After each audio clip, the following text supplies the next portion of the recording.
আমার নাম জান্নাতুল ফেরদৌস। জান্নাতুল ফেরদৌস, এবং ডাক নাম হচ্ছে নূপুর। নূপুর। সো নূপুর, রাইট নাও আপনার এজ কত? 18+। 18+। আপনার জন্মসাল কত? 2001। 2001 এর কোন মাস? 9 জুন। 9 জুন। আপনি 18+। জি। সো নূপুর, আপনি কি এই জীবন গল্প অনুষ্ঠানটা শুনতেন আগে থেকে বা দেখতেন? আমি প্রথম থেকেই শুনতাম, একদম প্রথম থেকে। আমার 9 বছর ধরে আমি এই ধরনের অনুষ্ঠান আমি অত বছর ধরে শুনতে পারিনি, বাট আমি বিগত 2 বছর কি আড়াই বছর, মানে আমি তো এর আগে আরেকটা রেডিওতে করতাম, সেখানেও হয়তো বা শুনতেন, রাইট? নাকি শুধু ঢাকা এফএম? মানে ইউটিউবে যেগুলো প্রচার হয়েছে আমি সবগুলো শুনেছি। That's fine. তো যাই হোক, অনেক বড় একটা ইন্ট্রো হয়ে গেল। আমরা বরং আর দেরি না করি আপনার গল্পটা শুনি। শুরু করুন আপনি। আমার বাবা মা দুজনই বাক শ্রবণ প্রতিবন্ধী, তারা দুজনই কথা বলতে পারে না। হয়তোবা এটা এই ইস্যুটার কারণে আমার জীবনের এই অবস্থা। ছোটবেলা থেকে আমি ভালোবাসা কি সেটা পাইনি, বাবা মার ভালোবাসা কি, বড় ভাই বোনের ভালোবাসা কি। আমি আসলে বাক এবং শ্রবণ প্রতিবন্ধী কি তারা জন্ম থেকে ছিলেন? আমার বাবা জন্মগত ভাবে, কিন্তু আমার মা এসএসসি কমপ্লিট করেছে, তারপর একটা পারিবারিক অনুষ্ঠানে তার টাইফয়েড জ্বর হয়। পারিবারিক অনুষ্ঠানে আপনার রং খেলা হচ্ছিল, গ্রামের বিয়ের ভিতরে যেমনটা হয়। তো রং নাক মুখ দিয়ে গিয়ে খুব খিচুনি হয়, তারপর টাইফয়েড জ্বর থেকে আসলে তার জবানটা চলে যায়। তারপর অনেক চেষ্টা করা হয়েছিল ডক্টরের কাছে, মানে ততক্ষণ অবধি খুব দেরি হয়ে যায় এবং রংটা টোটালি ব্রেনের সাথে জমে যায়, যার ফলে আর কোনো তাকে ঠিক করার উপায় ছিল না। ঠিক করার উপায় যদি থাকতো তাও 99% তার মৃত্যুর চান্স ছিল, যার জন্য তাকে এভাবেই মানে রাখা হয়। আমি এখানে একটু বলে নিচ্ছি, ওনার মা আছেন স্টুডিওর বাইরে, এবং ওনার গল্পের প্রেক্ষাপটে হয়তো ওনার মা আসবেন এখানে যদি প্রয়োজন হয়। শুধু মা না, ওনার ছোট বোনও আছেন। আপনারা ধৈর্য ধরে পুরো ভিডিওটা দেখবেন এবং একই সাথে পুরো অনুষ্ঠানটা আপনারা শুনবেন প্রিয় শ্রোতা। প্রয়োজন হলে আমরা আমাদেরকে স্টুডিওতে নিব। আমি সরি, মানে খুব খারাপ লাগছে শুনতে। তো এই কারণেই মূলত আপনার বাবার সঙ্গে আপনার মাকে বিয়ে দেওয়া হয়েছে? না, আমার মা খুবই সুন্দরী ছিল। আপনার মাকে দেখে আমি বুঝেছি উনি টিনেজে আরো সুন্দর ছিল, তার চুলগুলো খুব সুন্দর ছিল। তার জন্য বিএফডিসি থেকে অনেক প্রপোজাল এসেছিল ফিল্মের জন্য, অভিনয় করার জন্য। হ্যাঁ, তো আমার বাবাও ফিল্ম এফডিসিতে কাজ করতো। তো বাবা অ্যাকচুয়ালি, মা ওখানে যেত, শুটিং দেখার জন্য যেত, কিন্তু তখনই হয়তো বাবার পছন্দ হয়ে যায়, যেহেতু বাবাও কথা বলতে পারতো না, কিন্তু ওনার সাইন ল্যাঙ্গুয়েজটা খুব ভালো ছিল। আচ্ছা। তো বাবা মাকে দেখে পছন্দ করে ফেলে। এক পর্যায়ে আমার মার পিছু করতে করতে আমার বাড়িতে চলে আসে, সে মানে মুখের উপরে বিয়ের প্রপোজাল দিয়ে ফেলে। কিন্তু এখানে আমার বাবা আসলে এটাকে ভালোবাসা বলে কিনা জানি না, বাবা একটা রং করেছিল, আমার দৃষ্টিতে এটা রং। তার প্রথম বিবাহ হয়েছিল, তার বাবা মা মানে আমার দাদা দাদি ফোর্স করে বিবাহটা করিয়েছিল, যার ফলে সে ওটা তার মানুষ বলে না যে আমাকে জোর করে বিয়ে দেওয়া হয়েছে, বাবা মার ইচ্ছাতে বিয়ে করলাম। তো আমার বাবাও সেটা করেছিল, কিন্তু সেই ওয়াইফের প্রতি আমার বাবার মন থেকে কোনো ভালো লাগা ছিল না, যার ফলে সে ছোটবেলাটা কাটিয়েছে ঢাকাতে। তো আমার আম্মুকে সে খুব পছন্দ করতো, আর ওটাই আমার আম্মুকে বলা যায় যে আমার আম্মুকে মন থেকে সে পছন্দ করে বিয়ে করেছে। এটা আমার ফ্যামিলির কেউ জানতো না। যখন আমি আমার আম্মুর পেটে, তখন মেবি বিষয়টা একটু ফ্ল্যাশ হয় যে আমার বাবা এখানে রেগুলার আসে, হঠাৎ কোথায় চলে যায়, কোথায় থাকে সে। আস্তে আস্তে যখন আমার জন্ম হয়, তখন আমার আম্মুর বিয়েতে যারা সাক্ষী ছিল বা বাবার ফ্রেন্ড ছিল যারা কথা বলতে পারে না, সেখান থেকে একটা জিনিস লিক হয় যে তার দেশের বাড়িতে ওয়াইফ আছে, তাদের ছেলে মেয়েও আছে। তখন আমার বাবা আসলে এটা টোটালি খোলসা করে সবার কাছে বলে যে আমি আসলে ওকে ভালোবাসতাম, ওকে যদি এটা বলতাম তাহলে তো তাকে বিয়ে করতে পারতাম না। তখন বিষয়টা আসলে ওপেন হয়। তখন আমার মা খুব রাগারাগি করে, এটা স্বাভাবিক, প্রত্যেকটা মহিলাই করবে।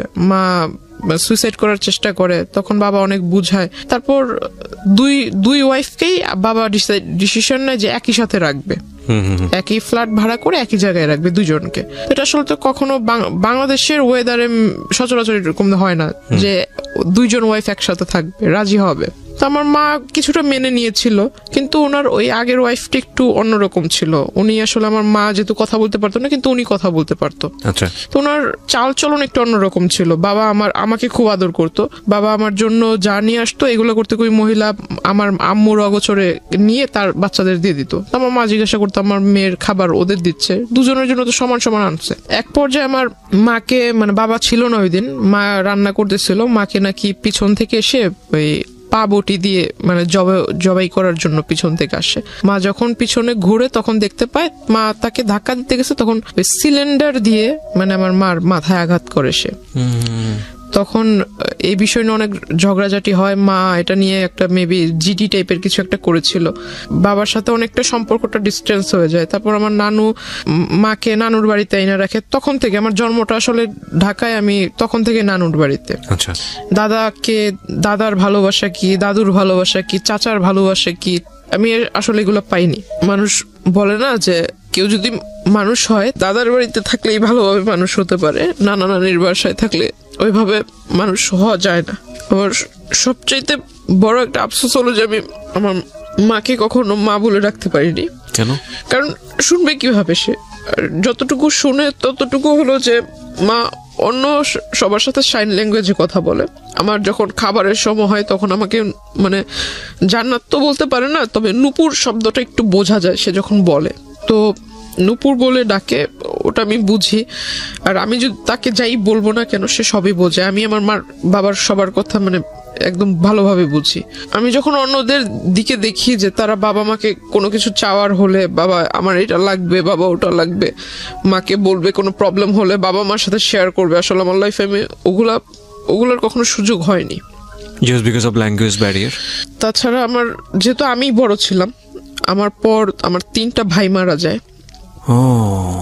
কি বলো ওটাকে, মানে ডেলিভারি টাইমটা হতো, তখনই আমার আম্মুর মানে জ্বর হয়ে যেত, প্রচুর জ্বর হয়ে যেত। জ্বরের ফলে বেবিটা ভিতরে বয়েল হয়ে যেত একদম। মানে যখন ভূমিষ্ঠ হতো তখন ডক্টর আমাকে দেখিয়েছে, আমার মার হাই প্রেশার, তো আম্মুকে কখনো এটা ডক্টর দেখায়নি, 3টা বাচ্চাই দেখায়নি, আমাকে দেখিয়েছে, আমি কোলে নিয়েছি। যখন হাতে টাচ করেছে চামড়াটা উঠালে এভাবে উপরে উঠতো, ভিতরেই সিদ্ধ হয়ে গিয়েছে।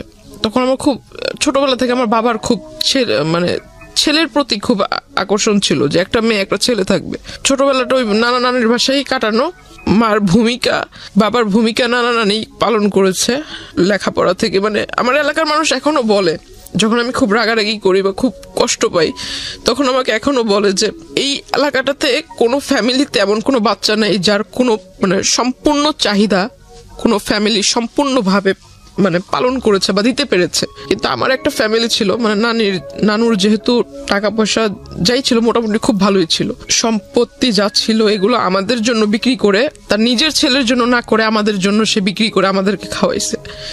এখনো অবধি মানে আমাদের কোনো কাজ করতে হয় না, বসে বসে খাচ্ছি।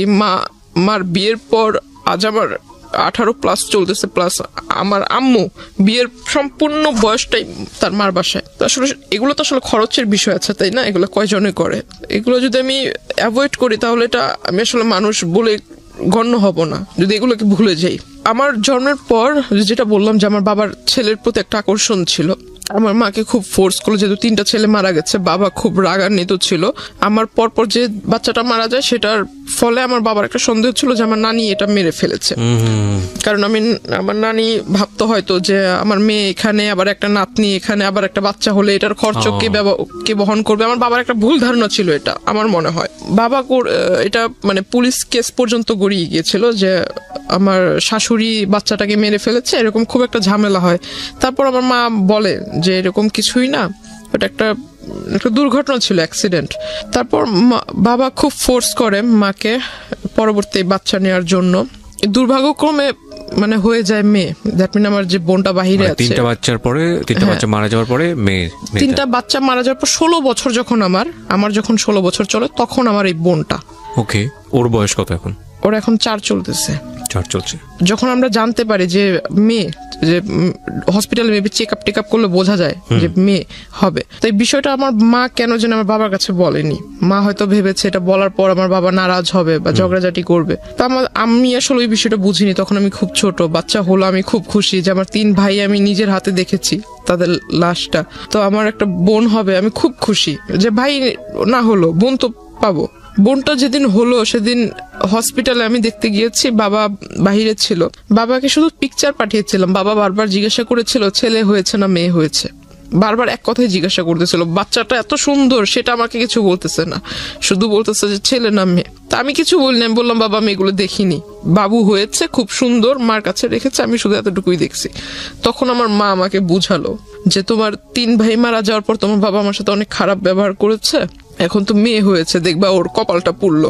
ও যখন মানে যে 1 মাস 2 মাস হয়ে যায় তখন ওর চুল ফেলবে, বাচ্চাদের ফার্স্ট চুলটা ফেলবে, তখন বাচ্চাদের জন্য যে প্যাকেট করা থাকে না যে নানান রকম কসমেটিক্স, তো এগুলো মেবি এক্সপায়ারি ডেট মানে ওভার, তো ওই বাবাও খেয়াল করেনি হয়তো যখন কিনে আনছে। ওকে যখন গোসল করানো হয় তখন ওর মাথাটা একদম মেডিসিনের অ্যাফেকশনে ফুলে মাথাটা এত বড় হয়ে গেছিল, একদম লাল লাল হয়ে গেছে, পুরো মাথার ভিতরে কেমন যেন হয়ে গেছিল।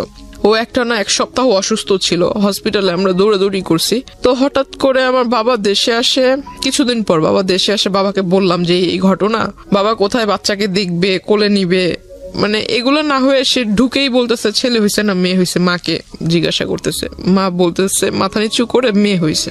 বাবা আমার বোনটাকে কোলে নেয়নি। ওনার আগের ঘরে কি কয়জন ছেলে মেয়ে? তার মেবি 2 ছেলে 1 মেয়ে। তারপরই অবস্থা। হ্যাঁ, ওনার যদি এমন হতো যে না একটা ছেলে নাই, প্রথমত এই আচরণটা ছেলে মেয়ের ক্ষেত্রে করাই উচিত না। দ্বিতীয়ত হচ্ছে যে ওনার তো ছেলে আছে, 2 ছেলে আছে, তারপর এটা যাই হোক আপনি মেয়ে হিসেবে বলছেন, এটা খুব দুঃখজনক, আসলে আর কিছু বলার নেই। তারপর বোনকে তো এরকম দেখছি। বড় সমস্যা হলো যে আমি ছোট থেকে একাকিত্ব, মানে নিজেকে সবসময় একা করে রাখতাম। এটা আমার একটা, আমি মনে করি যে আমার একটা সবচেয়ে বড় ভুল। ইভেন আমি যখন স্কুলে পড়ি আমি কারোর সাথে মিশতাম না, আর আমার কাছে কেন যেন মনে হতো যে আমার আব্বু আম্মু তো এরকম, কারোর সাথে ফ্রেন্ডশিপ করলে অবশ্যই বাবা আমার একটা টপিকস প্রথমেই আসবে যে বাবা কি করে, মা কি করে। এগুলো শুনলে মানুষ আসলে কোন নজরে আমাকে দেখবে যে ওর বাবা মা কথা বলতে পারে না। আমাদের বর্তমান সমাজের মানুষ যেটাকে বলে বোবা, আর এই জিনিসটা আমার শুনতে খুব খুব খারাপ লাগে, যার জন্য আমি কখনো কারোর সাথে মানে ওইভাবে যদি পরিচয় হয়েও যায়, বাবা মার টপিকস আসলে আমি তার সাথে কথা বলা ক্লোজ করে দিই। তারপর মানে সবার সাথে কথা বলতাম না, একা একা থাকতাম। তো সবাই মনে করতো আমি অনেকটা হিংসুটে বা আমি একটু অন্যরকম, সবার সাথে মিশতে পারি না, আমার ভিতরে জেলাসি কাজ করে। তো আমি আসলে কারো কে আমাকে নিয়ে কি ভাবলো এগুলো আমি কানে দিতাম না। আমার ছোটবেলা থেকেই নামাজের প্রতি একটা আকর্ষণ ছিল, আল্লাহ তাআলার সমস্ত আদেশ নিষেধ এগুলা মেনে চলি ছোট থেকেই। আর আমার ছোটবেলা থেকে কেন জানি যে অ্যারাবিক কালচার যেটা আমার কাছে খুব ভালো লাগে। তো কলেজে উঠলাম, এসএসসির পর যে 3 মাস বন্ধ থাকে, 3 মাসের ভিতরে অনেক ঘোরাঘুরি হয়েছিল, অনেক জায়গায় মানে ঘুরছি। তো হঠাৎ করে একটা বিয়ের প্রপোজাল আসে আমার জন্য। তো ছেলেটা মেবি রাজনীতিতে জড়িত ছিল। তো যখন শুনলাম যে রাজনীতি করে, ঠিক আছে রাজনীতি করে ভালো, বিয়ের পর হয়তো বউকে ভালোভাবে রাখবে, প্রত্যেকটা ফ্যামিলি চায় তার মেয়ে একটা ভালো ভালো ছেলের কাছে বিয়ে হোক। কি করে যেন বাবা খোঁজ নিয়ে দেখে যে ছেলের আসলে মানে ব্যাকগ্রাউন্ড ভালো না, নেশা টেশা করে, তো এজন্য এটা রিজেক্ট হয়ে যায়। তারপর ওই ছেলেটা করে কি, মানে রিজেক্ট তো আমার বাবা মানে বললো, বাবার দ্বিমত ছিল। তো ওই ছেলেটা আসলে মানে পরে একটা আমার এলাকাতে ওর পরিচিত কোনো লোক টোক দিয়ে পরে বলে যে আমার নাকি মানে বিয়ের মানে সাংসারিক জীবনে যাওয়ার মতো আমার ভিতরে মানে কি বলে এটাকে সক্ষমতা বা এরকম কিছু নাই।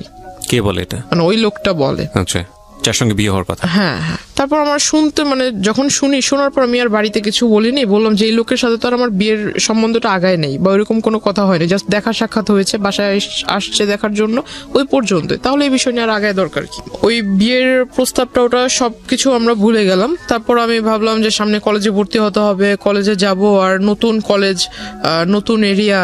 যেদিন ফার্স্ট ডে কলেজে গেলাম, খুব মানে প্রথম দিনই খুব মানে ক্লাসের মানে 42 জন স্টুডেন্টের মধ্যে যেন টিচারদের চোখের মনি হয়ে গেলাম। কলেজে স্টার্ট হওয়ার 2.5 থেকে 3 মাসের ভিতরে আমার ফোনের ভিতরে একটা ফোনের মেসেঞ্জারের ভিতরে একটা নক আসে, রিকোয়েস্ট আসে যে ওই কেউ কাউকে মানে অ্যাট ফার্স্ট আপনার ফ্রেন্ড রিকোয়েস্ট পাঠায় নেই, কিন্তু মেসেঞ্জারে যে রিকোয়েস্টটা করে, মেসেজের রিকোয়েস্ট সেটা করে। তো আমি আসলে দেখতে পাই মানে আমার একটা রাজনৈতিক যে প্রেক্ষাপটটা, আমার ছোটবেলা থেকে কেন যেন মনে হতো যে আমি বড় হয়ে লেখাপড়া করে ইচ্ছা ছিল যে আমি এগুলো করব। তখন ওই টাইমটাতেই ওই লোকটা আমার প্রোফাইল পিকচারে ছিল, ওই যে পিকচারটা ছিল, সেই পিকচারটা দেখে উনি আমাকে নক দেওয়ার পর সে আমাকে ডিরেক্টলি এট ফার্স্ট নক দিয়ে আমার নাম্বার চায়। ইভেন সে লিখে যে আপনি যদি আমার দলের ভিতরে আসেন তাহলে আপনাকে দেখে অনেক লোক উপলব্ধ হয়ে, আপনাকে দেখে অনেক লোক, আপনার আশেপাশের অনেক লোক আমার এখানে আসবে। আপনার প্রোফাইল পিকচারের মধ্যে দলীয় কোনো ব্যাপার স্যাপার ছিল? হ্যাঁ হ্যাঁ। ওকে। আর আমি জানতাম না যে প্রোফাইল পিকচার আমার সাথে যিনি ছিল ওনার সাথে আবার ওনার আগে থেকেই পরিচয় আছে। ওটা উনি দেওয়ার পর আপনার প্রোফাইল পিকচারের মধ্যে এমন একজন ব্যক্তি ছিল যার সঙ্গে যিনি আপনাকে নক দিয়েছেন তার পরিচয় ছিল। হ্যাঁ। ওকে। মানে ওনার ওখানে উনি কাজ করতো, যিনি আমাকে নক দিয়েছে। তো উনি আমাকে যখন এই মেসেজ দেয় তখন আমি ভাবলাম যে উনি আমাকে মেসেজ দিয়েছে, আমি ওনাকে চিনি না, উনিও আমাকে চিনে না। এই প্রথম যেহেতু মেসেজ দিয়েছে, মেসেজ দিয়ে আবার নাম্বার চাচ্ছে, প্রথমেই নাম্বার চাচ্ছে, প্লাস বলছে যে আমার দলে আসলে আপনার লাইফটা অনেক ভালো হবে, লাইফটা অনেক ভালোভাবে লিড করতে পারবেন, অনেক বড় পোস্ট পাবেন, দেশে বিদেশে ভ্রমণ করতে পারবেন, আরো অনেক কথা। তো আমি আসলে এই কথা শুনে আমার কাছে মনে অনেকটা মানে টাউট টাইপের মনে হয় যে লোক বাট পারে, মানে আমি তো এখনো পূর্ণ এজে পৌঁছাই নেই, তো আমি কিভাবে রাজনীতি করব? আর আমাকে সে পোস্ট দিবে, আমি পোস্ট মানে আমার একটা সিগনেচারে মানুষ এই দেশ থেকে ওই দেশে চলে যাবে, এটা আবার এমন কোন ক্ষমতা? দুনিয়াতে তো অনেক রাজনীতিবিদ আছে যাদের বয়স অনেক বেশি, একটা নির্দিষ্ট টাইম থাকে না। তো আমিও ওটা মিন করে মানে তার সাথে কথা বলিনি, সে আমাকে রিকোয়েস্ট পাঠিয়েছে, তার সাথে কোনো কথা না বলে আমি সাথে সাথে রিকোয়েস্টটা রিমুভ করে দিই। অনেকদিন যায়, সে আবার অন্য একটা আইডি থেকে রিকোয়েস্ট মানে ওইভাবে রিকোয়েস্ট করে সেম কথা বলে, তখন আমি বুঝতে পারি যে অন্য আইডি হলে কি হবে, লেখা তো সেম, নাম্বারটাও সেম, আমি ওটা রিমুভ করে দিই। তারপর সে আমাকে সে একটা কাজ করেছিল যে আমার ফেসবুকের ভিতরে যে পিকচারগুলো আমি আপলোড দিতাম সেগুলো সবকিছু পাবলিক ছিল, পাবলিক থাকলে মেবি লাইক টেক বেশি আসে এরকম কিছু। আমি আসলে বুঝতাম না যে পাবলিক থাকলে, পাবলিক অনলি মি থাকলে পিকচার মেবি দেখতে পারবে না, অনলি মি থাকলে শুধু আপনি দেখতে পারবেন, ফ্রেন্ডস থাকলে আপনার লিস্টে যারা আছে তারা দেখতে পারবে, ফ্রেন্ডস অফ ফ্রেন্ড থাকলে তাদের ফ্রেন্ডরা দেখতে পারবে। প্রোফাইল গার্ডের যে সিস্টেমটা এটা তো মেবি ইনস্ট্যান্ট হয়েছে, তো তখন প্রোফাইল পিকচারে ওরকম লকটক সিস্টেম ছিল না, পিকচারটা সে ডাউনলোড করে রেখেছে, ডাউনলোড করে মেবি ওই যে প্রিন্ট আকারে বের করেছে। তারপর আমার ওখানে ইউনিফর্ম পরা কিছু ছবি ছিল, ইউনিফর্মের সাথে আপনার যে আইডি কার্ডের যে লেসটা হয়, লেসের ভিতরে কলেজের নাম ছিল, সে সমস্ত কিছু ডাউনলোড করে মানে টোটালি অ্যাডভান্স ছিল, কোন পিকচারে কত মানে কোন ডেটে কোন পিকচার ছেড়েছি, আজকে একটা পিকচার ছেড়েছি, যে কমেন্ট করেছে সে কালকে স্টাডি করেছে, হ্যাঁ সমস্ত কিছু সে নোট করেছে, প্লাস স্ক্রিনশট রেখেছে কারা কারা মানে রেগুলার কমেন্ট করে, লাইক করে, প্লাস ওইখানে আপনার লাইক, কমেন্ট এন্ড স্মাইলি দেওয়ার সিস্টেম আছে, লাভ চিহ্নর মেবি একটা রিঅ্যাকশন আছে, ওইরকম কারা কারা দেয়, হ্যাঁ সমস্ত কিছু। সে একটা মানে তার একটা স্বভাব ছিল কি সবকিছু লিখে, মানে কাগজ কলম তার কাছে মানে সবকিছু লেখার ভিতরে সে এক্সপার্ট ছিল, তো এরকম নোট করে রাখে, ছবি টবি প্রিন্ট করে রাখে, যা যা ছবি ছিল সমস্ত ছবি সে ডাউনলোড করে। তারপর যে কলেজের ছবিটা ছিল সেই ছবিটা নিয়ে আমার কলেজে যায়, কলেজে যাওয়ার পর এটা খোঁজে, কলেজের ওইখানে আমাদের সিস্টেম ছিল যে বাহিরের কেউ আসতে পারবে না, প্লাস কোনো গার্ডিয়ান ভিতরে আসতে পারবে না, গার্ডিয়ান যদি আসে তাহলে গেটের বাইরে থাকতে হবে, টাইম হয়ে যাবে ছুটির তখন নিয়ে যাবে। তো সে করতো কি যে কলেজ গেটের এখানে যারা পাহারাদার থাকতো, আনসার টাইপের কিছু লোক ছিল, তো এদেরকে পিকচার দেখাতো। এখন স্টুডেন্ট অনেক, কয়জন রে ওই দারোয়ানরা মনে রাখবে, তো এটা আসলে পসিবল হয় না। সে করতো কি রোডের ওই পার অপোজিটে ছিল আপনার ছোট একটা ক্যাফে শপ, সেখানে মানে আমি কখনো আসলে যেতাম না, তো ওইখানে এসে মানে ভিতরে গ্লাস সিস্টেম ছিল, ভিতরে বসে বাইরে দেখা যাবে কিন্তু বাইরে থেকে কেউ বুঝতে পারবে না যে ভিতরে কেউ আছে কিনা, এমন সিস্টেম ছিল। তো সে ভিতর থেকে আমাকে ফলো করতো, ইভেন সে দারোয়ানকে আর ওই ক্যাফের ওই যারা সার্ভিস করে, সার্ভ টার্ভ করে, ওয়েটার, এদেরকে মানে টাকা দিয়ে রেখেছিল। যে এটা তো আপনি একদম পরে গিয়ে জেনেছেন, ইনিশিয়ালি তো আপনি এগুলো জানতে পারেননি, যখন তার সঙ্গে আপনার পরিচয় হয়েছে বা সামথিং, আমি গেস করছি যে কিছু একটা হয়েছে, ইনিশিয়ালি আপনাকে নক করলো কিভাবে সেদিকে একটু জান প্লিজ। হ্যাঁ, তো মানে তার সাথে আমার কিভাবে পরিচয় হয় এটা সেই জায়গাটাই জান। আচ্ছা, তারপরে কি তো আপনি জানতে পেরেছেন এগুলো? তখন আমি ফলো করি, মানে সে যে দোকানে বসে থাকতো তখন আমি এটা ফলো করছি বেশ কয়েকদিন, কারণ যে তার প্রথম আইডি থেকে যখন আমাকে নক করে সেখানে পিকচার ছিল পাসপোর্ট সাইজ, মানে সে আরো মেবি আরো 10 বছর আগে পিকচার তুলেছিল সেই পাসপোর্ট সাইজের ছবি, কিন্তু সে বর্তমানে যেরকম দেখতে এমন কোনো পিকচার ছিল না। আর তার প্রোফাইলে যেহেতু তার সাথে আমার ফেসবুক ফ্রেন্ডশিপ ছিল না, তো তার ওইখানে ঢুকে জাস্ট তার অতীতের যে কিছু কিছু পোস্ট সেটা দেখতে পাচ্ছিলাম, রিসেন্টলি যে পোস্টগুলো আপলোড করেছে এগুলো দেখার কোনো সুযোগ ছিল না আমার জন্য। পিকচারে যেটা দেখেছিলাম প্রোফাইল পিকচারে কিছু কিছু আইডিয়া ছিল, যদি আমি তার ওই ড্রেস আপ বাদ দিয়ে শুধু ফেসটার দিকে ফোকাস করি, গুগলস বাদ দিয়ে যদি ফেসটাকে দেখি তো কিছুটা মিল পাচ্ছিলাম। এই লোক আমাকে নক করেছিল, আর এই লোকটাই প্রতিদিন এভাবে এই জায়গায় দাঁড়িয়ে থাকে, এভাবে আমার দিকে তাকিয়ে থাকে, অনেক মেয়েই তো আছে, সে আমাকে দেখে দেখে মুস্কি হাসির মানে কি, তাই না? এটা কিছু কিছু তো বুঝতে পারি। তাকে ওটা দেখলাম, অনেকদিন লক্ষ্য করলাম, হঠাৎ একদিন সে আমাকে ডাকে, আমাকে আমার নাম ধরেই ডাকে, প্রোফাইলে যে নাম ছিল সে নাম ধরে ডাকে। তখন আমি মানে একদম শিওর যে এই লোককে তো এতদিন আমি সন্দেহ করছিলাম, আসলে সে আমার জন্য এখানে আসছে, এটা তখন বুঝতে পারলাম। তারপর ওই দিন আর তাকে রেসপন্স দেইনি। কিন্তু ইন দ্য মিন টাইম নিশ্চয়ই আপনার লোকটার সঙ্গে কোনো কথোপকথন হয়েছে না, যে কারণে সেখানে আসছে, নাকি শুধুমাত্র হাই হ্যালো? সে ওই ছবি দেখে, হাই হ্যালো ছবি দেখি সে আপনাকে ফলো করছে? মানে সে তো আমাকে নক করেছে ফেসবুকে অনেকবার, কিন্তু আমি তাকে রেসপন্স দেইনি। আচ্ছা, সে ওই পিকচার দেখেই মানে কনফার্ম হওয়ার জন্য এখানে আসছে। ওকে। প্লাস সে করেছে কি, যে কয়দিন আমার সাথে মানে প্রথম দিকে আমার সাথে যখন কথা বলার চান্সটা হয়নি, সে করেছে কি আমার সাথে যাদের পিকচার ছিল আপলোড করেছিলাম, যারা সেকেন্ড ইয়ারের স্টুডেন্ট ছিল, এদের সাথে একটা ভালো কম্বিনেশন করে ফেলেছে। কিভাবে কম্বিনেশন করেছে, সে পরিচয় দিয়েছে সে আমার দাদু, আপন দাদু। আমার বাবা মা দেশের বাহিরে থাকে। আর আমি যেটা করেছিলাম, আপনাকে প্রথমে বলেছিলাম যে আমার অ্যারাবিক কালচারের প্রতি একটা মানে কি বলে এটা, ঝোঁক ছিল, ভালোবাসা ছিল, মানে ওটা আমি মেনটেন করতাম আর কি। তো আমি করেছিলাম যে যারা, তখন আমি আসলে বুঝতাম না, আইডিটা যেহেতু আমার ক্লাস 8 থেকে শুরু, তো আমি আসলে বুঝতাম না। আমি অনেকেরই দেখেছি যে ফেক আইডি তৈরি করে, তখন বুঝতাম না ফেক আইডি কি। অনেকে অনেক রকম ডিটেলস দেয় যে আমি থাকি এখানে কিন্তু অ্যাড্রেস দেয় অন্য জায়গার। তো আমি যেহেতু অ্যারাবিক কান্ট্রি লাইক করতাম, তো আমি করেছিলাম কি যে ইউনাইটেড মানে আপনার দুবাইয়ের একটা অ্যাড্রেস দিয়েছিলাম, স্কুলও ওইখানকার দিয়েছিলাম। তো আমি মানে আরবিতেও ভালো, ইংরেজিতে মোটামুটি ভালো, বাংলায়ও ভালো। তো আমার মানে এটা দিলে কে এটা দেখতে আসবে, আমার ধারণা ছিল এরকম। আর আইডিটাও খুলে দিয়েছিল আমার এক ভাগিনা। তো আসলে পাসওয়ার্ড টাসওয়ার্ড সব ও জানতো, এগুলোর প্রতি এটা যে আসলে ইম্পর্টেন্ট এটা আর আমার মাথায় ছিল না। সে ওই জিনিসটা আসলে নোটিস করেছে যে আমি দুবাইয়ের নাগরিক, আমার বাবা মা ওখানে থাকে, সেও এটা পরিচয়। ঠিক আছে, আমার বাবা মা দুবাইতে থাকে, আমি ওইখানে স্কুলে লেখাপড়া করেছি, বাংলাদেশে আসছি বড় হয়ে, এখন এখানে কলেজে পড়তেছি। সে জানে না যে আমি বাংলাদেশি হাই স্কুল আর প্রাইমারি লেভেল পার করেছি। সে মনে করেছে আমি দুবাইতে লেখাপড়া করেছি, দুবাইয়ের নাগরিক, সিটিজেনশিপ আছে, তার ফিলিংস ছিল এরকমটা। তো সে করে কি, সেকেন্ড ইয়ারের যে মেয়েরা ছিল তাদের সবার কাছ থেকেই মানে সে ডিটেলস নেয় যে আমি আসলে কোন টাইমে কলেজে আসি, আমার সাথে আসলে কারো অ্যাফেয়ার আছে কিনা, আমি যখন কলেজে আসি কোনো ছেলে টেলে আমাকে আগায় দিতে আসে কিনা, এভরিথিং ডিটেলস সে নেয়। প্লাস আমার কোনো গার্ডিয়ান কোনোদিন কলেজে এসেছে কিনা। তখন 2-1 মেয়ে বলে যে হ্যাঁ ওর সাথে তো একজন মহিলা এসেছিল, দ্যাট মিন আমার মার কথা, একজন মহিলা এসেছিল, সাথে বেবি ছিল। তো ওই লোক বলছে যে ওর মানে কোন মহিলা এসেছিল আইডিয়া আছে কিনা। তো আপনার সঙ্গে এগুলো আপনি জেনেছেন কিভাবে? মানে ওই মেয়েদের কাছ থেকে। আচ্ছা, ওই মেয়েরা এসে আপনাকে নক করেছে? মানে ওরা মেয়েদের সাথে, আমার সাথে তো তার কথা হচ্ছে না, কিন্তু ওই মেয়েদের সাথে সে ভালো একটা কন্ট্রিবিউশন করে ফেলছে। সো পরবর্তীতে মেয়েরা এসে আপনাকে এটা বলেছে? আমাকে বলেছে, মানে যেমন গতকালকে ঘটনা ঘটেছে, আজকে যেরকম একজন তোমাকে খোঁজ করছিল। ওকে, আমাকে বলছে, পরে আমি জানতে পারলাম। তো ওরা বলছে যে ওর মা, তো উনি বলছে যে ওর মা কিভাবে হবে, ওর মা বাবা তো দুজনেই দুবাইতে থাকে, আমি ওর দাদু, আপন দাদু, আমি শুধু বাংলাদেশে। ওর সমস্ত দেখাশোনা সমস্ত কিছু আমি করি, ওর লেখাপড়ার খরচ বাবদ সবকিছু আমি বহন করি, বাবা মা বাহিরে থাকে। তখন আমাকে বললো যে তুমি ওই দিন যে মহিলা আসছে, তো আসলেই কি উনি তোমার আম্মু? তো আমি বললাম হ্যাঁ, এতে সন্দেহ আছে নাকি? পরের দিন আমি আমার মাকে, বোনকে, নানুকে বললাম যে তোমরা একটু কলেজে আইসো, আমার টিফিন পিরিয়ডের পরে কলেজে এসো। তারা গিয়েছে, তখন আমি সবাইকে দেখালাম যে আমার আম্মু, এটা হলো আমার নানু। তো সবাই বলতেছে তুমি এত স্মার্টলি চলাফেরা করো, তোমার নানু এরকম কেন?